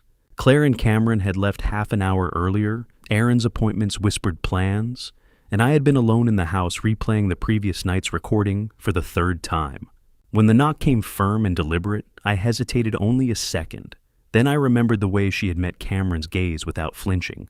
The way she had said the words elder abuse as if they were facts, not accusations. I opened the door. "Henry," she said, stepping closer without waiting for an invitation. Her voice was low urgent. "We need to talk. My sister died in a place like Evergreen." I recognized the pattern. I stepped aside and let her in. We did not remain in the living room. Instinct guided me toward the attic, the one place Cameron believed unmonitored. Catherine followed without question, her eyes scanning the staircase, the walls, the corners where cameras watched. When we reached the studio, I closed the door behind us. "Your sister?" I asked quietly. Catherine sat down on the old wooden chair near my workbench. She folded her hands tightly in her lap, knuckles pale. "Sarah," she said, "my younger sister. 10 years ago, her daughter-in-law had her committed to a facility just like Evergreen. Claimed Sarah was delusional, dangerous to herself. Within 6 months, she was dead." Her voice cracked on the last word. "They said it was natural causes," Catherine continued. "But I saw the medication charts. I saw how isolated she was, sedated, controlled. By the time I understood what was happening, it was too late. A decade of regret hung in the air between us. I didn't fight hard enough," she said. "I let them convince me she was sick, that the family knew best. I won't make that mistake again." I looked at her for a long moment. This woman owed me nothing, yet she stood here risking confrontation with Cameron because she had learned the cost of silence. "I know," I said quietly. "I know what they're planning." I picked up the tablet and turned the screen toward her. I did not play everything, only enough. Cameron's smooth voice, 3.2 million in the bank. Claire's laugh, not bad for 6 months of playing the devoted daughter. Catherine's face drained of color, then it flushed deep red. "I called your son," she said, her voice trembling, not with fear, but anger. "I found Ryan's number through the FBI directory and called him 2 days ago. I told him what I've seen, the pills, the cameras, the way you've looked since they moved in." She drew in a breath. "He said he's working on it, but he needs time. He said my testimony matters because I'm independent, not family, thank you," I whispered. Catherine reached into her purse and pulled out a small spiral notebook. "I've been documenting everything she said. Dates, times, what I've observed, Claire intercepting your mail, Cameron blocking visitors, the decline in your speech, the tremors." She placed the notebook on my workbench. "It's yours." Then she pressed something small into my palm, a brass key. "My house," she said. 2 doors down. If you need to leave in a hurry, you come to me. No questions asked." Emotion tightened my throat. "Catherine." "Don't thank me," she said sharply. "Just promise you won't let them bury you quietly. I promise." We descended the attic stairs together. Halfway down, the front door opened. Cameron, Catherine, and I froze. For a fraction of a second, alarm flashed across her face. Then she straightened her shoulders and continued walking. Cameron stood in the hallway, expression neutral, too neutral. "Mrs. Hayes," he said evenly. "I didn't realize we were expecting company." "I brought Henry a casserole," Catherine replied smoothly. "Just checking in." His smile was polite but brittle. "That's thoughtful. But Henry's family is handling his care. He doesn't need outside interference." "I'm not interfering," Catherine said. "I'm concerned." "Your concern is noted," Cameron replied, stepping closer. "But Henry's situation is a private family matter." "Elder abuse is not a private family matter," Catherine said firmly. "It's a crime." The air in the hallway seemed to drop 10 degrees. Cameron's smile disappeared. "Be careful with accusations," he said softly. "Slander is also a crime." Catherine did not blink. So is poisoning someone without consent. He went very still. I could almost see the gears turning behind his eyes, calculating, assessing risk. Finally, the thin smile returned. "I think it's time you left," he said.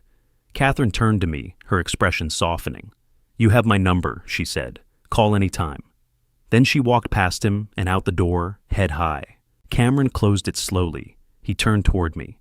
"Henry," he said, voice low, "I don't want that woman in this house again. She's filling your head with paranoid nonsense." I blinked, letting confusion cloud my features. "Catherine," I murmured. "She was just being kind." Cameron exhaled through his nose, visibly steadying himself. "Dad, I know you're confused.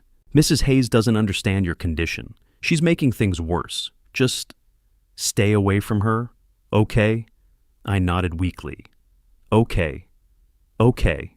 He studied me, searching for cracks. He found none. He walked away. He still thinks I'm drugged, I thought. Still compliant.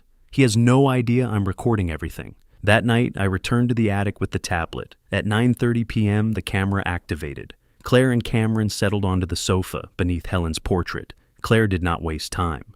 "Catherine Hayes is a problem," she said flatly. Cameron rubbed his temples. "I handled it. That's not enough," Clare snapped. She called Ryan. Cameron's head lifted. What she called him. "We need to move faster." How much faster? Clare was silent for a moment, thinking. Then her expression hardened. "Russo's evaluation is Thursday. But we don't have to wait. We can get Dad to Evergreen Saturday." "Emergency commitment. We say he attacked me." Cameron blinked. "Can we do that? Russo owes us," Clare said coldly. "He'll backdate the paperwork. We stage an incident, I'll have a bruise, maybe a scratch, enough to justify emergency placement. What about Ryan?" "By the time Ryan gets a warrant," she said with icy certainty, "Dad will already be inside Evergreen," declared incompetent. "We'll have power of attorney. Game over." Cameron nodded slowly. "And once he's in there, he won't be getting out," Clare finished. "You know how these facilities work." Cameron leaned back. "Okay, Saturday. I'll support the story. We say he's been paranoid, aggressive. The meds made him unstable. Call Russo in the morning," Clare said. "Tell him we need the paperwork ready by noon." I stopped the recording. My hands shook, not from grief this time, but urgency. Saturday, not next week, not in 8 days, in 48 hours. Ryan had said he needed 2 weeks. They were compressing the timeline. 2 days. 2 days before they fabricated violence and had me locked away. I looked at Helen's portrait on the screen, her painted eyes calm and steady. They believed they were accelerating the trap. They had no idea they had just handed me the final piece of evidence. But 2 days was not much time. I needed Ryan. I needed Agent Mitchell. I needed Catherine. And I needed to act before Saturday noon. 48 hours. That was all I had left. I spent the entire next day researching Evergreen Behavioral Center.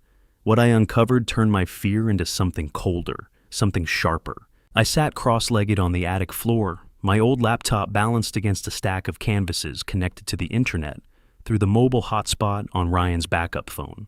I refused to risk the house Wi-Fi. Cameron monitored everything. If I searched Evergreen on our network, he would know. Evergreen's official website looked flawless. Glossy photographs of landscaped courtyards, sunlit therapy rooms, staff members smiling beside elderly residents who appeared peaceful content. There were testimonials from grateful families. An award badge proudly displayed Best Mental Health Facility 2022. It was almost too polished. I clicked through page after page mission statements, compassionate care, philosophies, promises of dignity and safety. Then I began digging beneath the surface. Search Evergreen Behavioral Center complaints. Search Evergreen Behavioral Center lawsuit. The results did not appear immediately. They were buried under layers of curated content and search engine manipulation, but they were there. 3 lawsuits in the past 5 years, all settled out of court, all sealed with non-disclosure agreements. The language was vague wrongful confinement, financial irregularities, disputed guardianship transfers, no details, just legal smoke. Where there is smoke. One small article from a local news site caught my attention. Published 2 years ago. The headline read, "Family Questions, Mental Health Facility After Mother's Passing." The article mentioned a man named Robert Klein, age 58, whose mother Margaret had died after 6 months at Evergreen. The family had raised concerns. A lawsuit had followed. Then settlement, quietly resolved. Reading between the lines, I saw what wasn't written. No accountability, no public reckoning, just silence. I searched for Robert Klene. The trail led me to a Facebook group titled Families Against Elder Abuse. His profile was public. I hesitated only briefly before sending a direct message explaining who I was and why I was reaching out. He replied 30 minutes later with a phone number. My fingers trembled when I dialed. "Hello." His voice sounded guarded, worn thin. "Mr. Klene, my name is Henry Shaw. I believe my family is trying to have me committed to Evergreen. I read about your mother." There was a pause. Then a short, bitter laugh. "Evergreen," he muttered. "God." His voice dropped lower. "Mr. Shaw, whatever you do not let them take you there." "I'm trying not to," I said carefully, "but I need to understand what I'm facing." He exhaled slowly. My mother was sharp at 68. Crossword puzzles every morning. Balanced her own accounts. Then my sister started saying Mom was declining. Said she was confused. A danger to herself. My heart pounded. "They found a doctor?" Robert continued. "Dr. Gerald Russo." I gripped the phone tighter. "Russo," I repeated. "Dr. Gerald Russo." "You know him?" Robert's tone hardened. "He signs off on whoever they want. My mother was committed within days. 2 months at Evergreen, and she actually was confused. They had her drugged so heavily she didn't know my name." He swallowed audibly. "She had $2 million in savings, Mr. Shaw." $2 million. When I finally got access to her financial statements, there was $40,000 left. $40,000? I whispered. Evergreen billed $15,000 a week. Over 6 months, that's $360,000. Where did the rest go? His voice cracked. Wire transfers, consulting fees, legal charges I never approved. By the time I fought through the paperwork, it was too late. I brought her home. 3 months later, she died. Heart failure. But I know what those drugs did to her. "I'm so sorry," I said quietly. "Don't be sorry," he replied, voice steadier now. "Fight. If you can get them into court, I'll testify. I'll say everything." After we hung up, I stared at the wall for a long time. Then I kept digging. Search Evergreen Behavioral Center survivors. I found a blog post from a year ago. The headline read, "Woman Escapes Mental Health Facility Alleges Financial Abuse." The name in the article was Margaret Lawson, 71. Through the blog author, I obtained a contact number. When she answered, her voice was fragile. "Mrs. Lawson, my name is Henry Shaw. I believe my family is trying to send me to Evergreen." There was a long silence, then a trembling breath. "Evergreen," she whispered. "I still wake up from dreams about that place." She told me her story. Her grandson Daniel had petitioned the court claiming she had dementia. Dr. Russo had signed the evaluation. Within weeks she was admitted, sedated, isolated. "They put papers in front of me while I was barely conscious," she said. "I thought I was signing visitor forms. They were deeds, account transfers. How much, I asked gently. 1.8 million, she said. House, savings, investments, all gone. How did you get out?"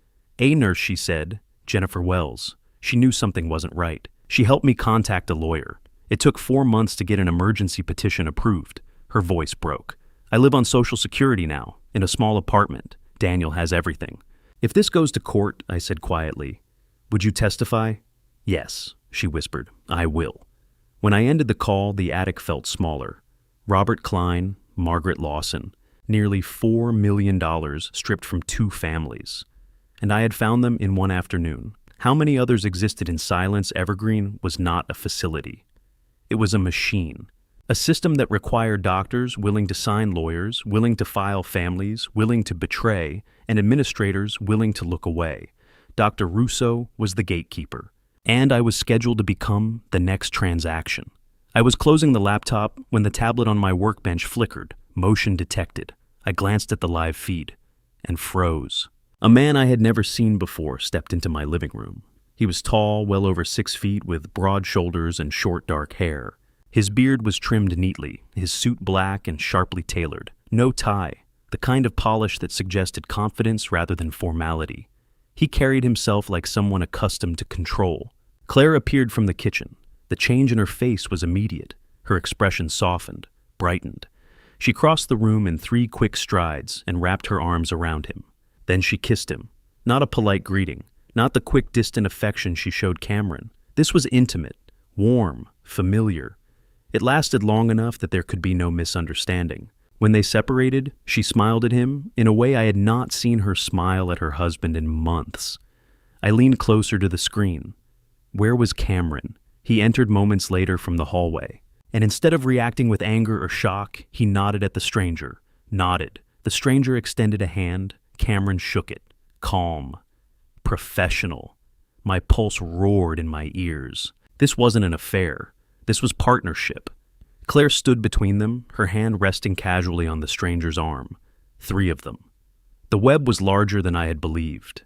The stranger spoke, first voice low, but clear through the hidden microphone. "Is everything ready?" Cameron answered. "Saturday." Claire nodded. "All paperwork will be clean," she said. Russo confirmed. The stranger smiled faintly. "Good. We don't want delays." His tone was controlled, commanding. This was not an impulsive accomplice. This was someone above Cameron in the hierarchy. I felt something shift inside me. Until now, I had believed Cameron was the architect. Now, I wasn't so certain. The stranger stepped closer to the fireplace, closer to Helen's portrait. For a split second, I thought he might notice the lens. He didn't. Instead, he turned slightly toward Claire. "You did well," he said softly, and she looked at him the way she used to look at me when I praised her as a child, with approval, with longing. The pieces began aligning in my mind. The late-night phone call. "I love you too."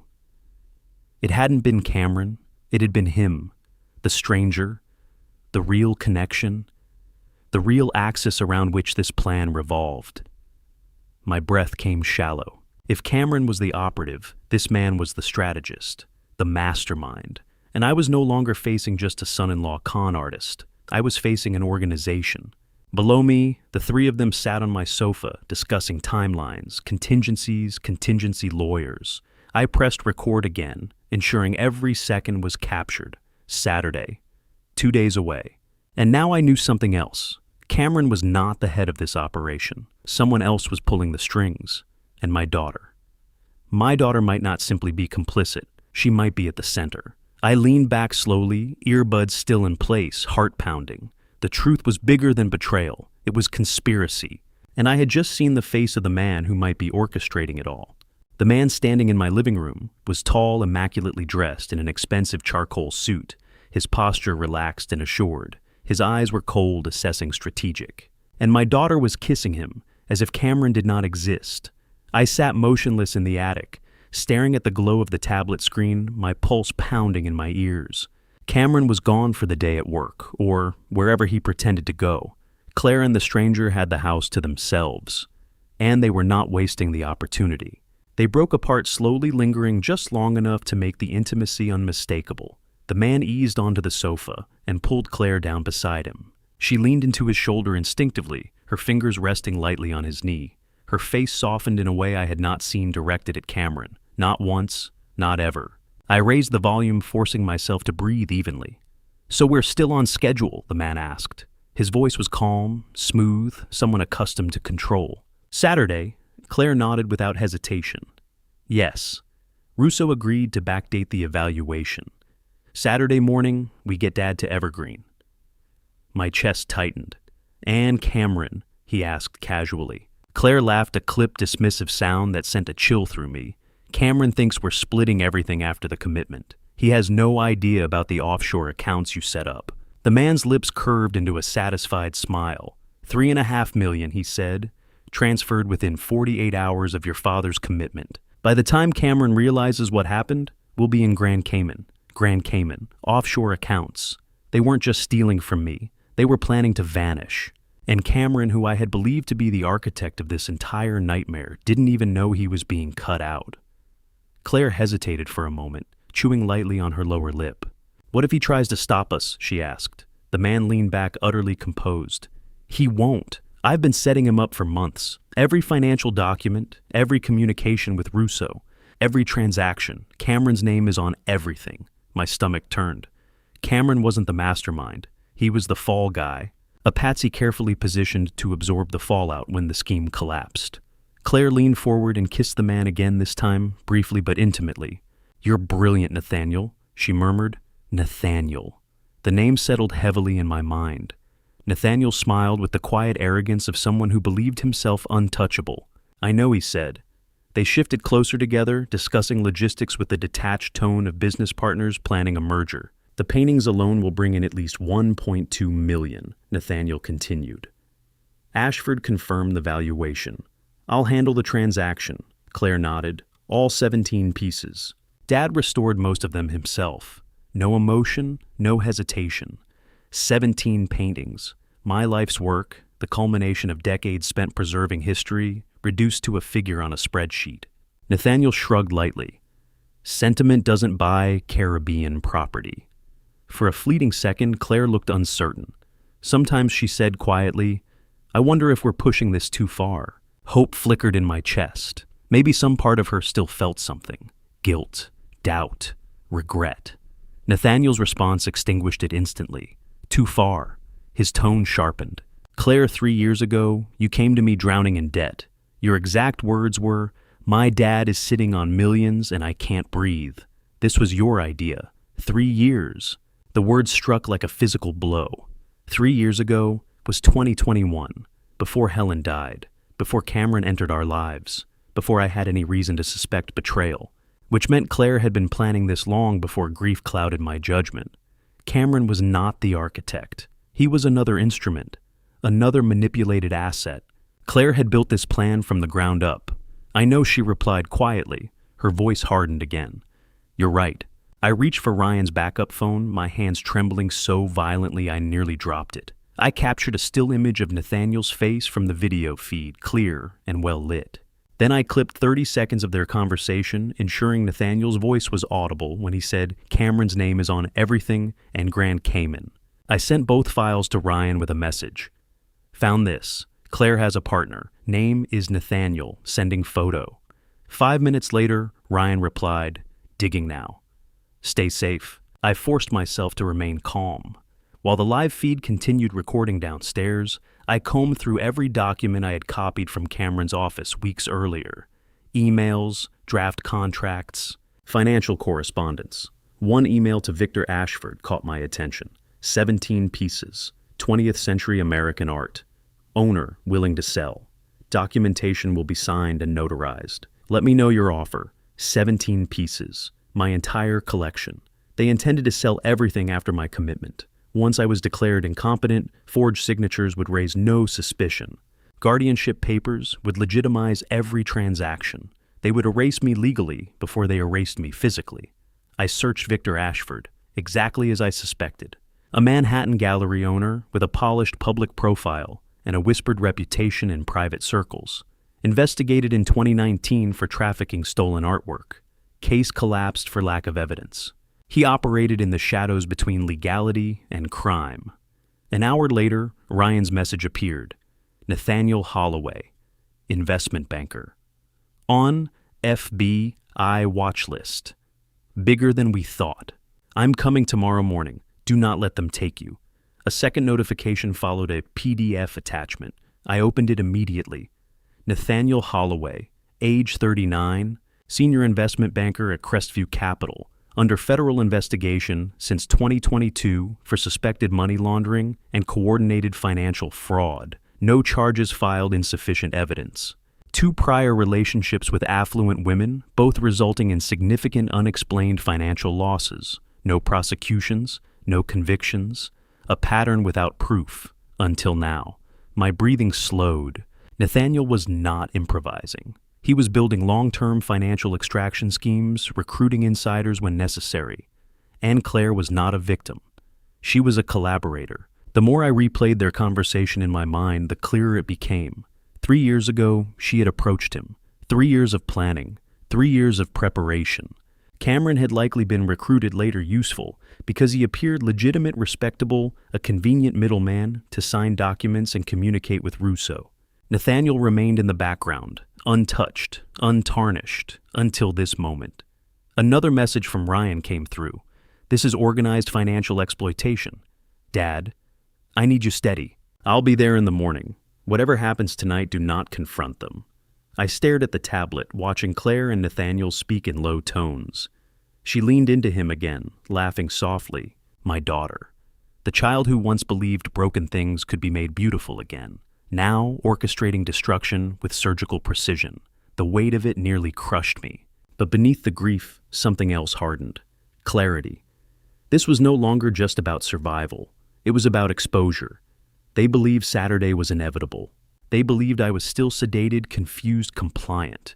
They had no idea their entire operation was being recorded from within the walls of my own home. No idea that Robert Klein and Margaret Lawson were willing to testify.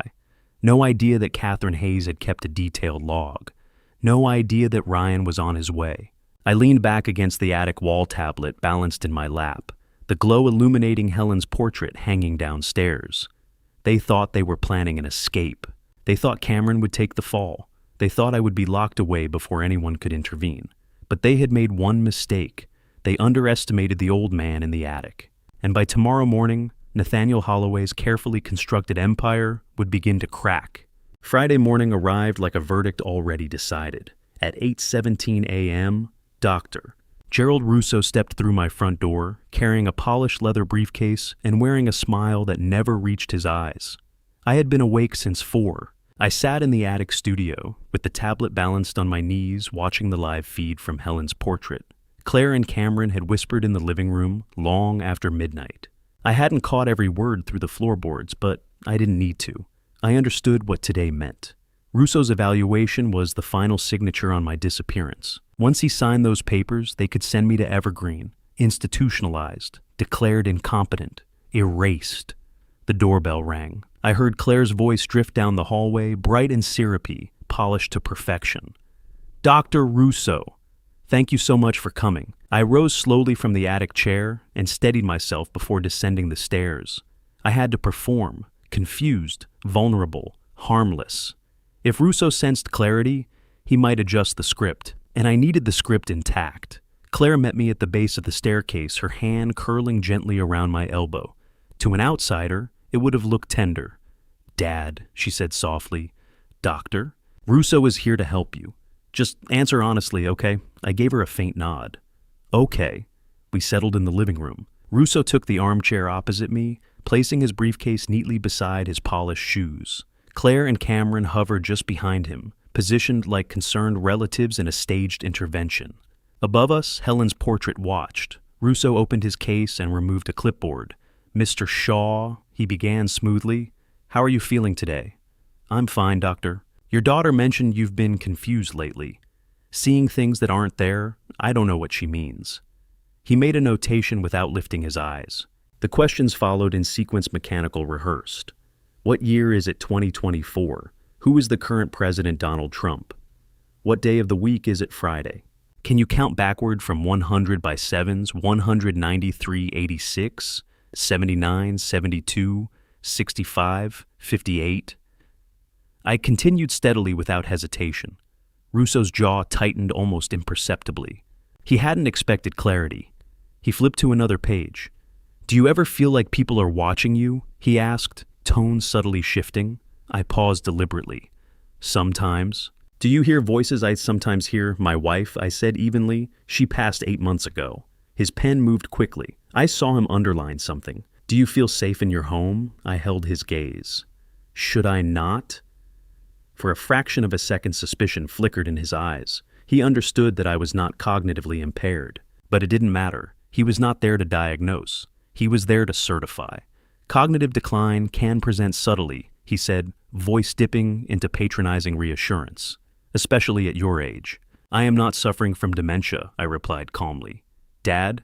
Clare interjected softly. Please, Dr. Russo is trying to help. I turned my head toward her. There was no warmth in her expression. Only calculation. The evaluation ended in less than 20 minutes. Russo stood, shook my hand with manufactured concern, and followed Clare and Cameron into the kitchen for what he described as a private consultation.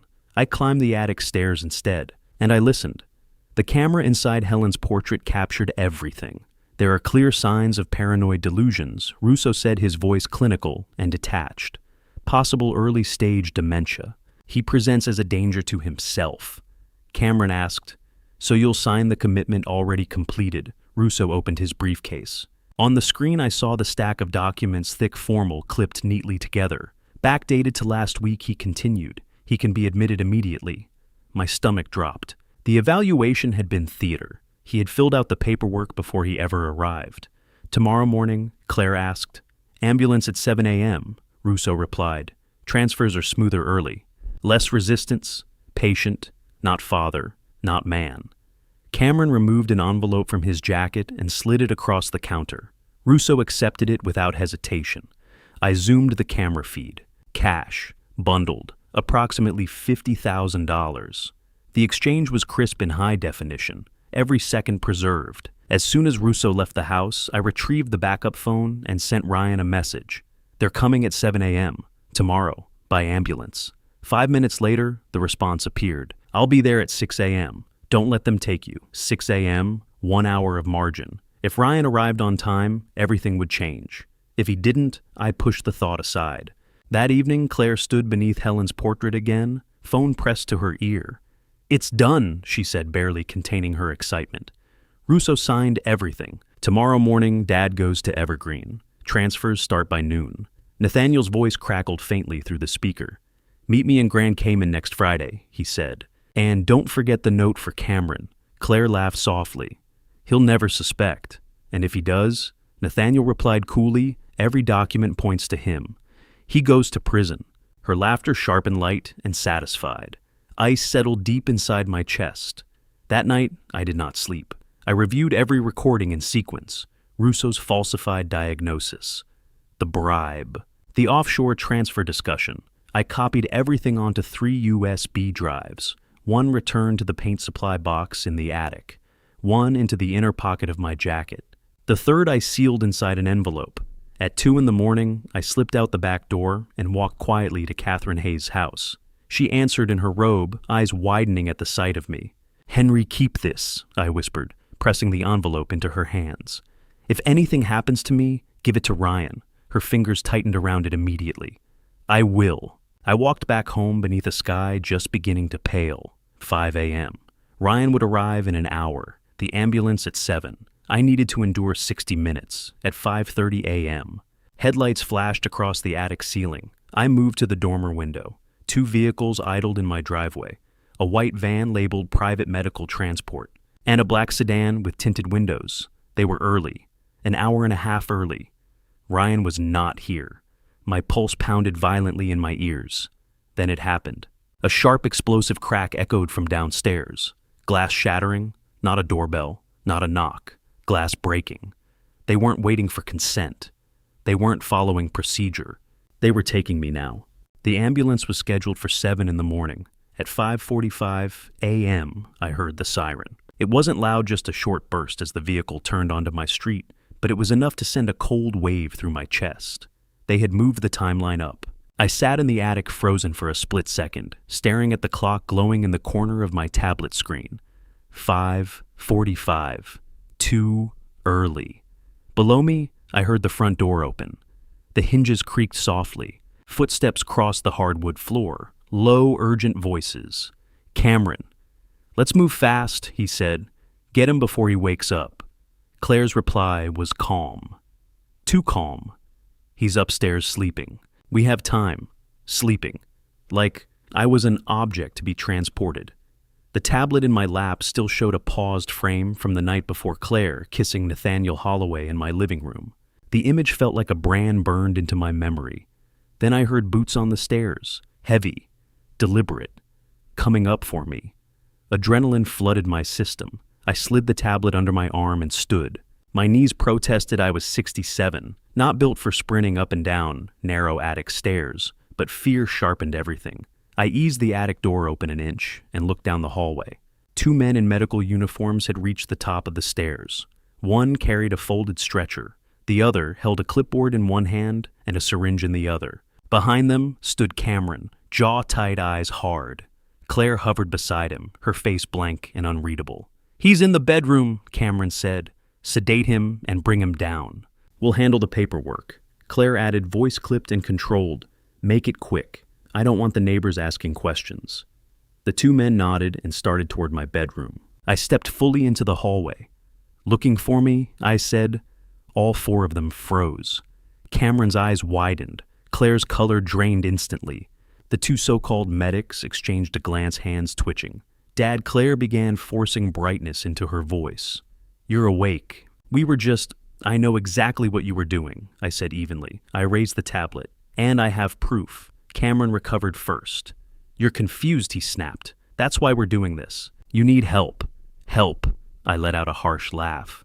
You mean Evergreen Behavioral Center.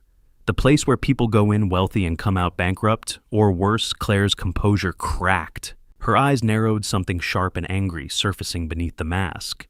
Dad, you're not well, she said coldly. I tapped the screen. The video filled the hallway. Her voice echoed clearly.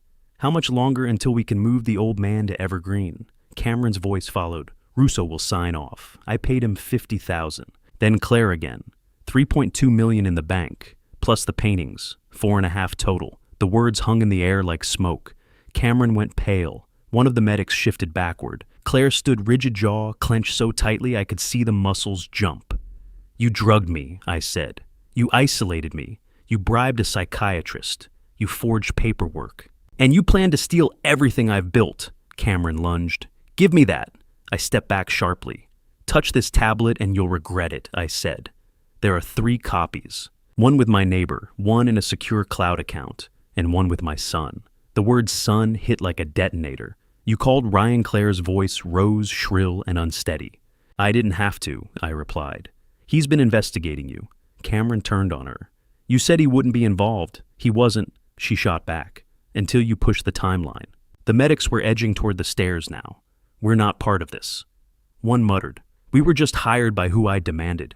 He pointed hesitant. Him. He paid us $5,000 to come early, said it was urgent. Before Cameron could respond, a voice thundered from downstairs.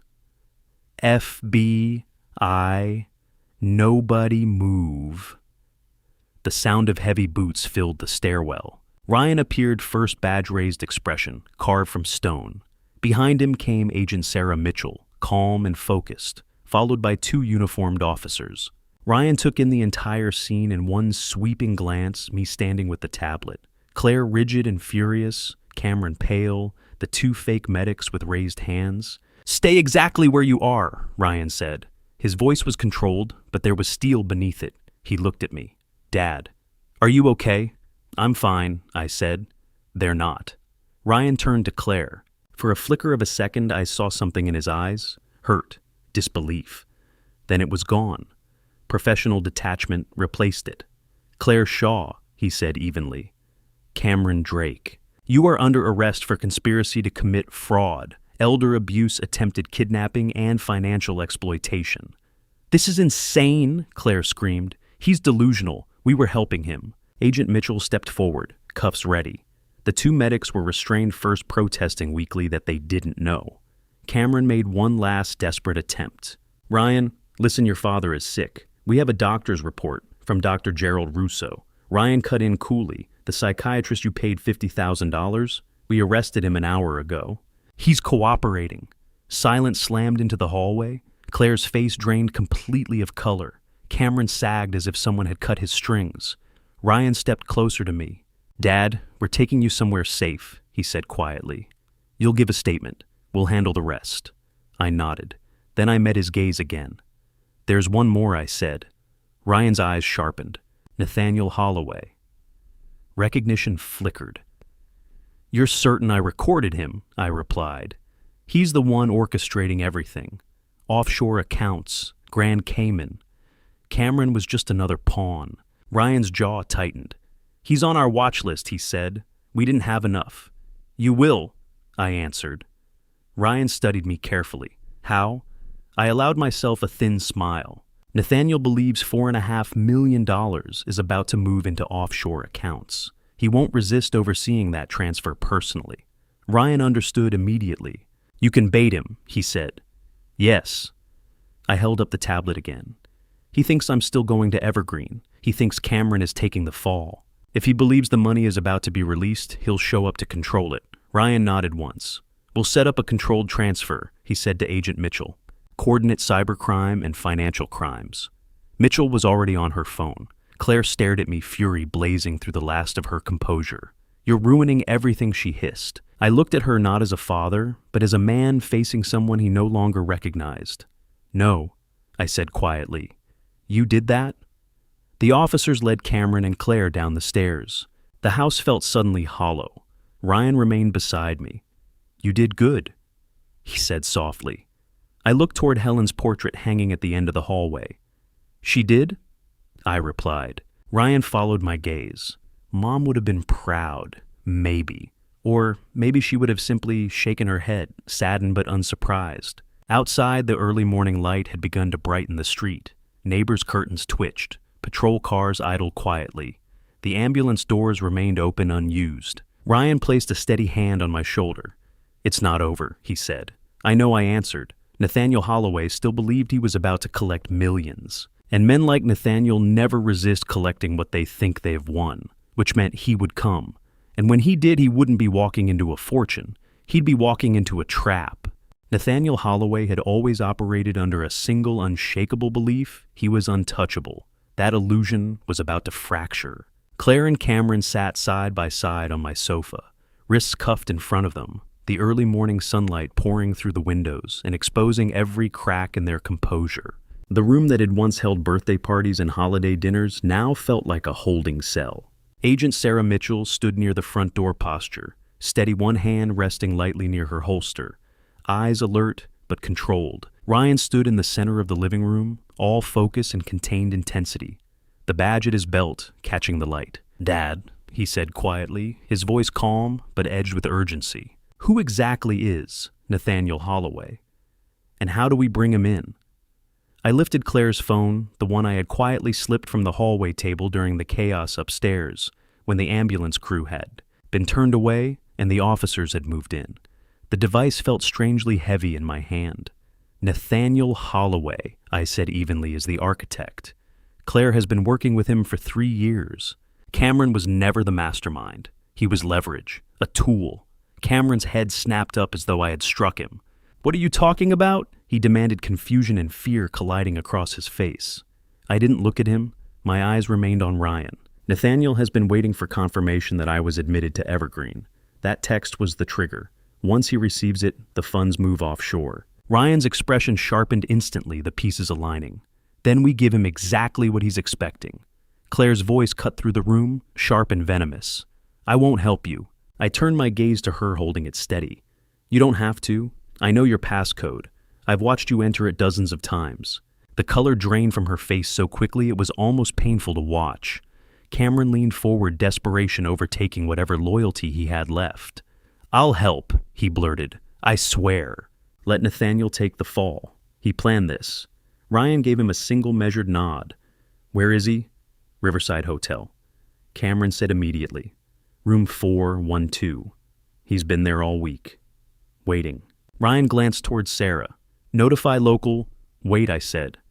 Both of them turned toward me. "We don't go to him." I continued. "We let him walk into our house."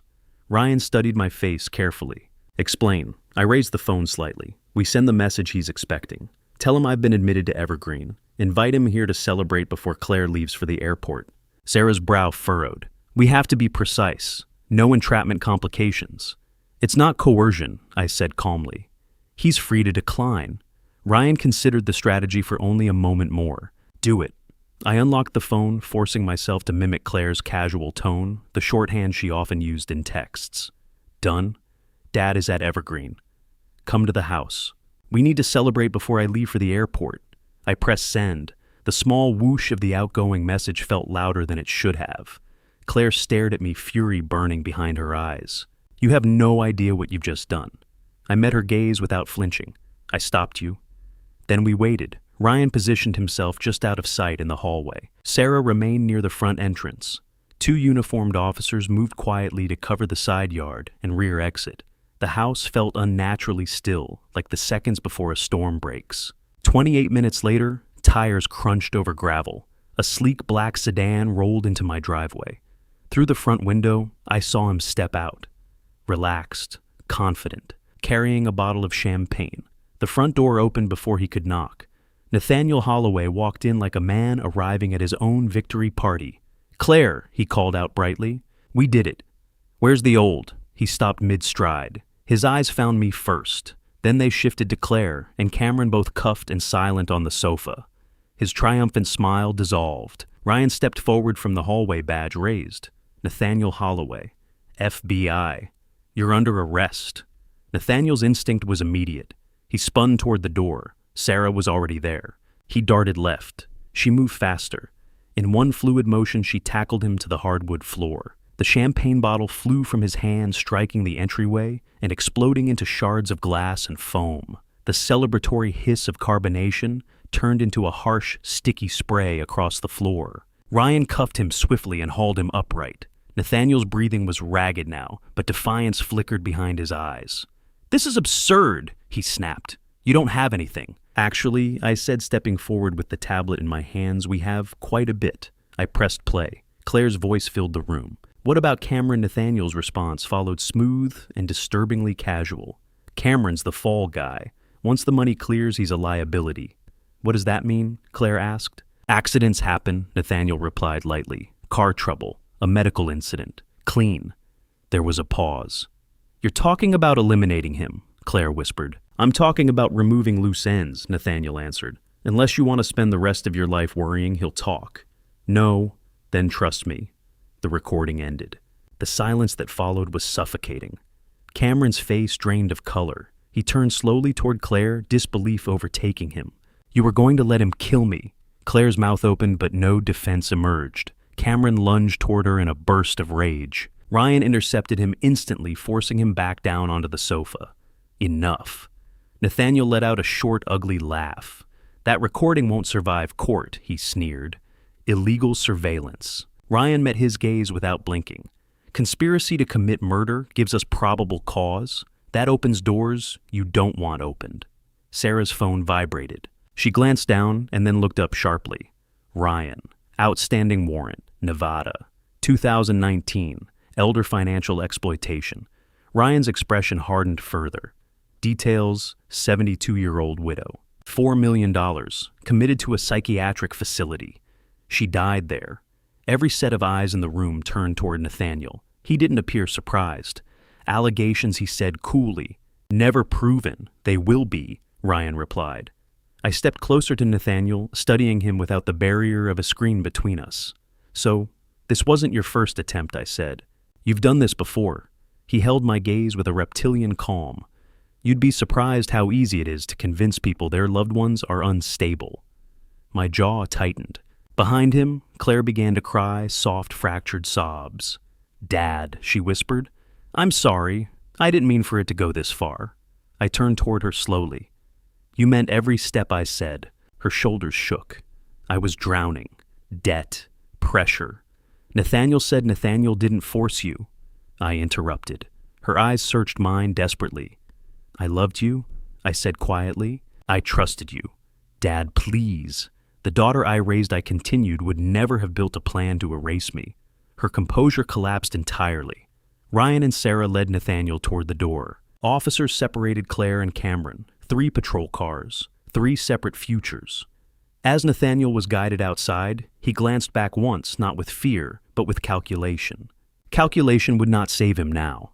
The patrol cars pulled away one by one, red and blue lights reflecting off the windows of the house that had nearly become my prison. Silence returned. Footsteps approached softly from the driveway. "Henry?" Wine turned. Catherine Hayes stood near the mailbox, concern etched across her face. "I saw the police," she said gently. "Are you all right?" I drew in a long, steady breath. "Yes," I said. "I believe I am." She stepped forward and squeezed my hand. "I told you we would fight." And we did. She nodded once and walked back toward her house. I remained in the doorway watching the horizon brighten. For the first time in months, the house felt like mine again. No hidden pills. No staged concern. No whispered plans to erase me. But even as the morning grew warmer, one truth settled firmly in my mind. This was not finished. Dr. Gerald Russo had falsified evaluations for money. Evergreen Behavioral Center had institutionalized exploitation. Nathaniel Holloway had victims beyond me. Justice had begun. But justice is not a single moment. It is a process. And I was no longer the confused old man they believed they could silence. I was a witness, and I intended to make sure no one else ever woke to the sound of sirens at 5:45 in the morning, wondering how their own family had turned their life into a transaction. What they tried to do to me was not merely betrayal, it was a business model, and that business was about to collapse. With Clare Cameron and Nathaniel in federal custody, Ryan shifted his focus to the true engine behind it all, Evergreen Behavioral Center. 3 days after the arrests, just after sunrise, a convoy of black SUVs and unmarked sedans rolled through the iron gates of Evergreen's manicured campus on the edge of town. To the outside world, the place looked serene, white columns, trimmed hedges, a fountain trickling in the courtyard, a brochure's dream. Then the doors burst open. FBI agents in tactical vests moved in with controlled precision. Badges raised, warrants in hand. Administrators were pulled from offices. Computers were seized. Filing cabinets were emptied onto rolling carts. Patients were evaluated by independent medical teams brought in under emergency authority. I wasn't there. Ryan had insisted I stay home. "You've done enough," he'd said. That evening he called. "Dad," he began, and something in his voice made me sit up straighter. "It's worse than we thought." I pressed the phone to my ear. "How bad?" "There are 32 patients currently housed there," he said. 28 show clear signs of severe overmedication.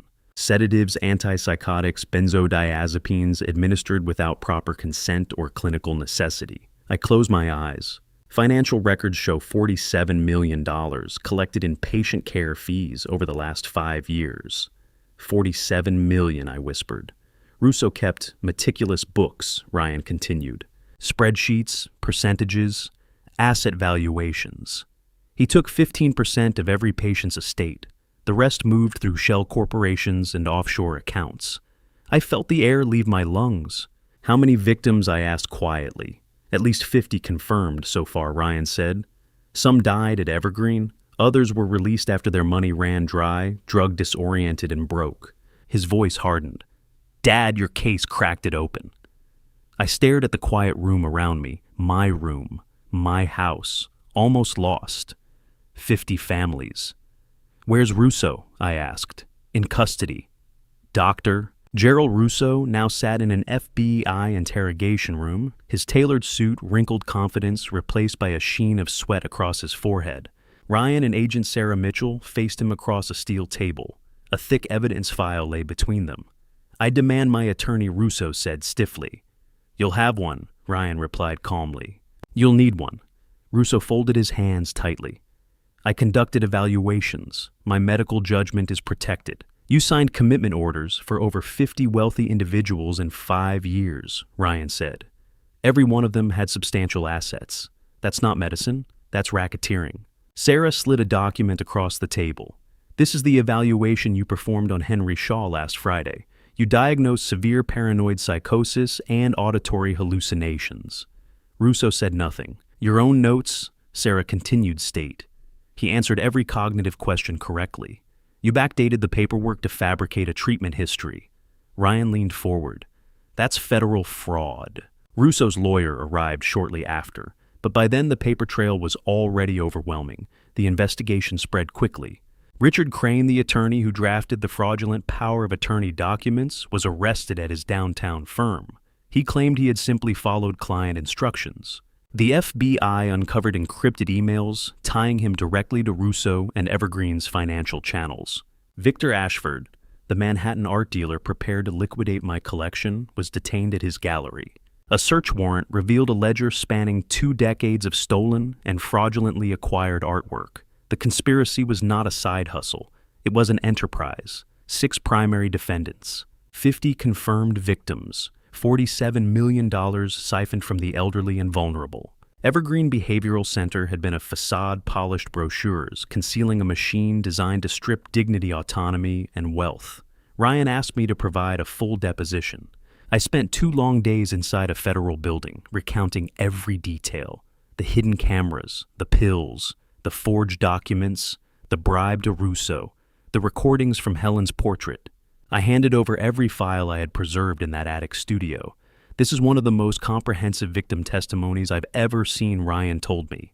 "It's going to anchor the prosecution." But I was not alone. Robert Klene drove 3 hours to meet me at a quiet cafe near my house. He was tall, silver-haired, carrying grief like a permanent shadow. "What you did," he said, gripping my hand firmly. "You saved others." "I wish I could have saved your mother," I replied. His eyes filled, but did not spill.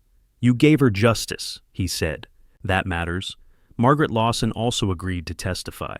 I met her at a community center where she now lived in a modest apartment. She leaned on a walker, but her eyes were fierce. They took everything she said, but they didn't take my voice. I squeezed her hand. "We'll make sure it's heard." Federal indictments followed swiftly. Dr. Russo, Richard Crane, Victor Ashford. Nathaniel Holloway's outstanding Nevada warrant was elevated into federal charges, including conspiracy and financial exploitation. Cameron and Clare faced counts of conspiracy fraud, elder abuse, and attempted kidnapping. The U.S. Attorney's Office pursued maximum sentencing. "They want precedent," Ryan told me. A clear message. Evergreen was shut down permanently. Federal authorities seized the property. Remaining patients were transferred to legitimate facilities under court supervision. A restitution fund was established, though much of the stolen money had vanished into offshore networks. Still, the machine had been dismantled. 3 months later, autumn settled over the city in crisp gold light. Ryan and I stood outside the federal courthouse. "You ready?" he asked. I looked up at the granite facade, the American flag snapping sharply in the wind above it. "Yes," I said. "It's time." Inside the courtroom was packed. Reporters lined the back wall. Robert Klene sat in the front row, hands clasped tightly. Margaret Lawson sat beside her attorney posture, fragile but unbroken. And at the defense table sat Clare Cameron, Nathaniel Holloway, Dr. Russo, Richard Crane, and Victor Ashford, each flanked by federal marshals. They looked smaller now. Not powerful, not untouchable, just defendants. Today was sentencing. When the judge entered the room, fell silent. Victim statements were read first. Robert spoke of his mother's final months, confused, sedated, robbed of clarity and dignity. Margaret spoke of signing papers she could not read, of losing her home, of waking each night to memories of locked doors. Then it was my turn. I stood slowly and approached the podium. I did not look at Nathaniel first. I looked at Clare. For a moment I saw not the architect of my near destruction, but the little girl in my studio asking why broken things deserved second chances.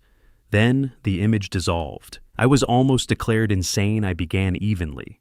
Not because I was ill, but because I was profitable. The courtroom remained still. "You drugged me," I said, eyes shifting across the table. "You isolated me. You planned to strip away everything I built, and you believed I would never fight back." I let the silence stretch. "You underestimated me." I turned toward Clare. "You were my daughter," I said quietly. "I would have helped you if you had asked." Her shoulders trembled. "But you chose theft over trust." The judge later delivered sentence. Decades for Russo, decades for Nathaniel, substantial prison terms for Crane and Ashford. Cameron received less for cooperation. Clare's sentence landed somewhere between punishment and tragedy. As the marshals led them away, Clare looked back once. I did not wave. Outside the courthouse, reporters gathered. Ryan stayed at my side. "Justice," someone called out. "Do you feel justice was served?" I thought for a moment.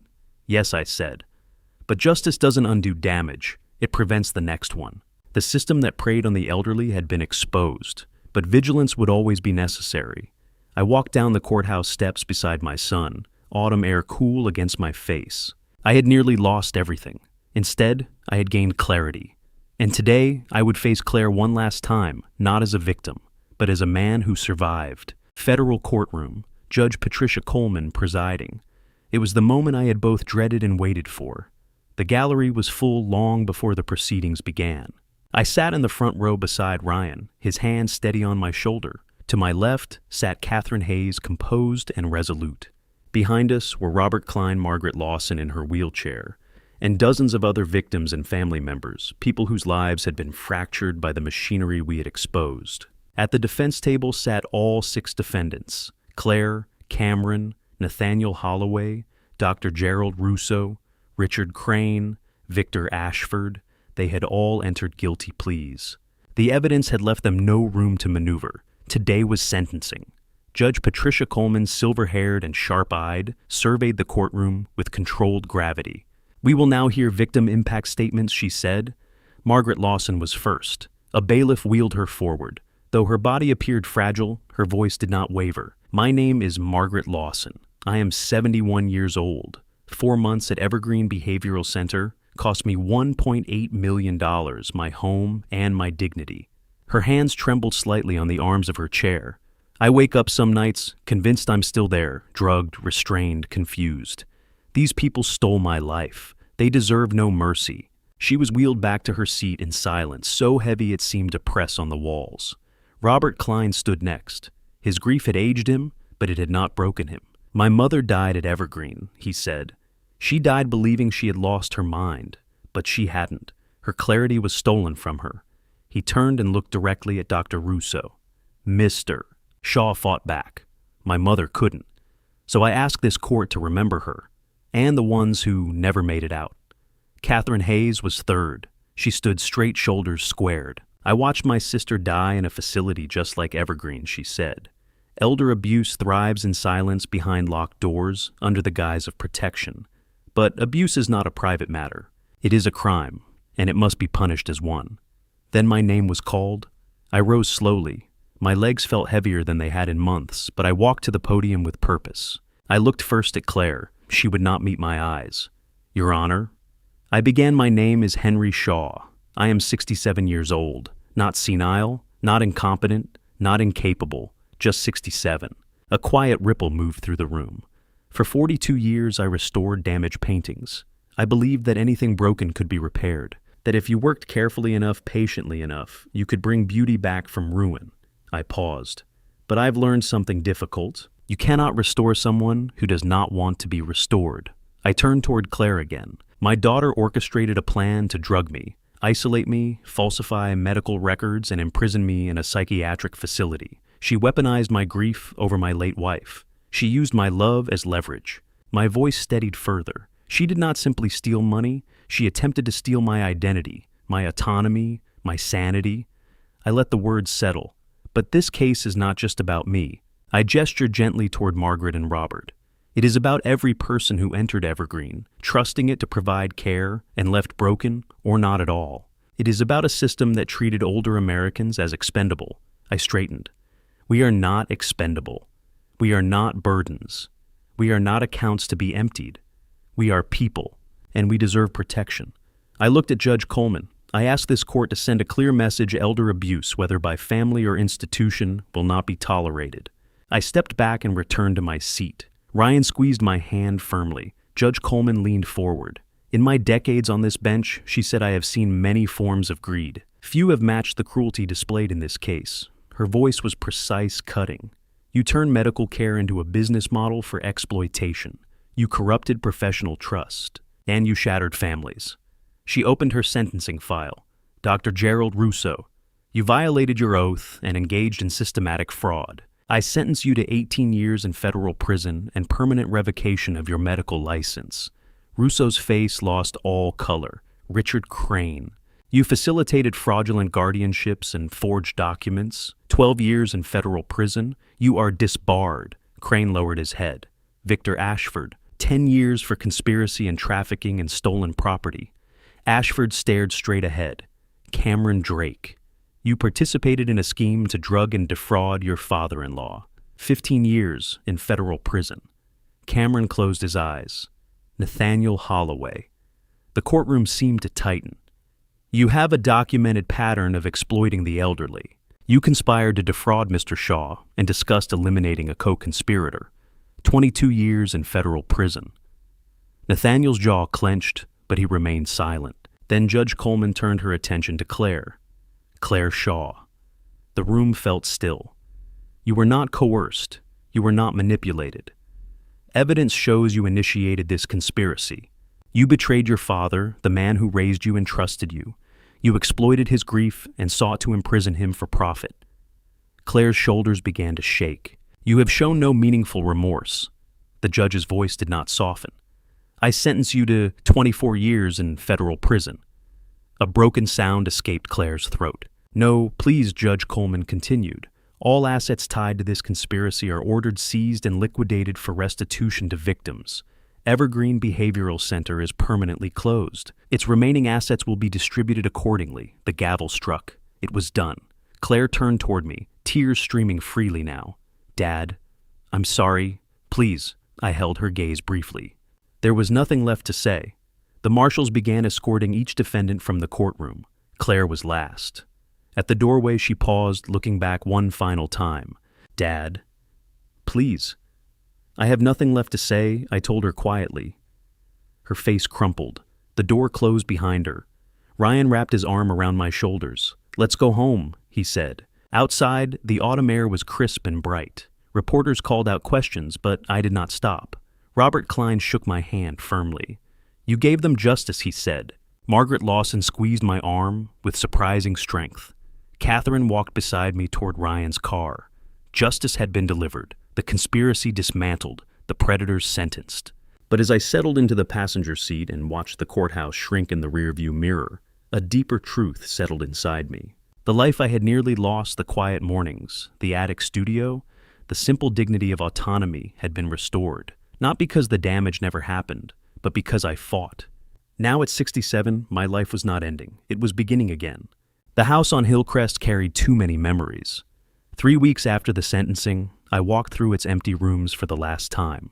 The police had cleared out Clare and Cameron's belongings months earlier. The furniture was gone, the closets bare, the walls stripped of photographs. Only echoes remained. Helen's laughter drifting through the kitchen, Claire's small footsteps racing up the staircase, the quiet hum of the life we once believed was unbreakable. And beneath it all, the weight of betrayal pressed against the walls like dampness that would never quite dry. I stood in the center of the living room and let the silence settle. I couldn't heal here. A young couple bought the house. They arrived one afternoon with 2 small children and a kind of hopeful energy I remembered from years ago. The husband measured windows while the little boy ran circles across the hardwood floor. The wife lingered in the living room, sunlight catching in her hair. This house has such character, she said, smiling at the crown molding and wide archways. It was my wife's dream home, I told her gently. Take good care of it. She promised she would. Before I handed over the keys, I removed the last piece of the past that belonged to me. I climbed a small ladder and carefully lifted Helen's portrait from its hook. With steady hands, I unscrewed the tiny camera hidden behind her painted left eye. The device that had recorded betrayal, exposed corruption, and ultimately saved my life. I held the camera in my palm for a moment. It had once been my lifeline. Now it was simply a reminder. I no longer needed it, but I kept the painting. Ryan helped me move into a smaller 2-bedroom apartment, closer to his home. It wasn't grand, but it was filled with light. One bedroom became my studio, brighter than the attic had ever been, with tall windows that flooded the room each morning. Helen's portrait hung in the living room once more, watching over the space, not as surveillance, but as memory. Robert Klein visited about a month later. We sat at my small kitchen table, coffee steaming between us. He looked different, lighter, as though a weight he had carried for years had finally shifted. Because of you, he said, gripping his mug, my mother's estate is being partially restored. Not everything, but enough to matter. I nodded. I wish it had happened sooner. So do I, he said quietly. Then he leaned forward. I'm starting a foundation in her name for victims of elder abuse, legal aid, financial recovery, advocacy. I want to help others before it's too late. He met my eyes. Will you join the board? A warmth spread through my chest, slow and steady. It would be an honor, I said. Margaret Lawson sent me a card soon after. You gave me back my life, it read. I'm 71. Not done yet. Time to live again. Evergreen Behavioral Center was demolished within months. Federal authorities seized the property. The remaining patients, 28 of them, were transferred to legitimate care facilities. Many, freed from the heavy sedatives, regained clarity with startling speed. Families wept as parents and grandparents returned to themselves. The land was sold, and the proceeds were directed into a restitution fund. The machine that had devoured dignity for profit was gone. In its place, something better began to grow. I found a new rhythm to my days. I volunteered at the local community center, teaching art restoration workshops for seniors. I offered free restoration services to families who couldn't afford them, especially those rebuilding after financial or emotional trauma. I also began speaking publicly, town halls, senior centers, advocacy panels. You're never too old to fight back, I told them. And I meant every word. I spent more time with Ryan's children. Emma, My 9-year-old granddaughter loved to sit beside me in the studio. One afternoon, she watched intently as I worked on a cracked landscape painting. "Grandpa," she asked, "why do you fix old paintings?" I set down my brush and considered her question. "Because broken things still have value," I said. "Sometimes they just need patience. And someone who cares enough to do the work." She thought about that. "Like people?" she asked. "Yes," I said softly. "Like people." A year after the trial, December 2025, a postcard arrived. Ryan had stopped by with the mail. I was alone in my studio when I saw the return address: Federal Correctional Institution, Danbury, from Clare. I held the postcard for a long time before turning it over. "Dad," it began, "I know you may not read this, but I need to say it. I'm sorry. I was greedy, selfish, and cruel. Prison gives you too much time to think about what you destroyed. I don't expect forgiveness. I don't deserve it. But I remember everything you taught me about second chances, about restoring broken things. I'm trying to fix myself. It may take 24 years. It may take a lifetime, but I'm trying. I love you. I always loved you. I just forgot how to show it." I read it once, then again, then a third time. Part of me wanted to tear it in half, to erase the reminder, to protect myself from reopening wounds that had barely begun to scar. But another part, the father who had once swung her around the living room, who had guided her small hands across a paintbrush, felt something else. Not forgiveness, not yet, but recognition. She was trying. For now, that would have to be enough. I did not reply.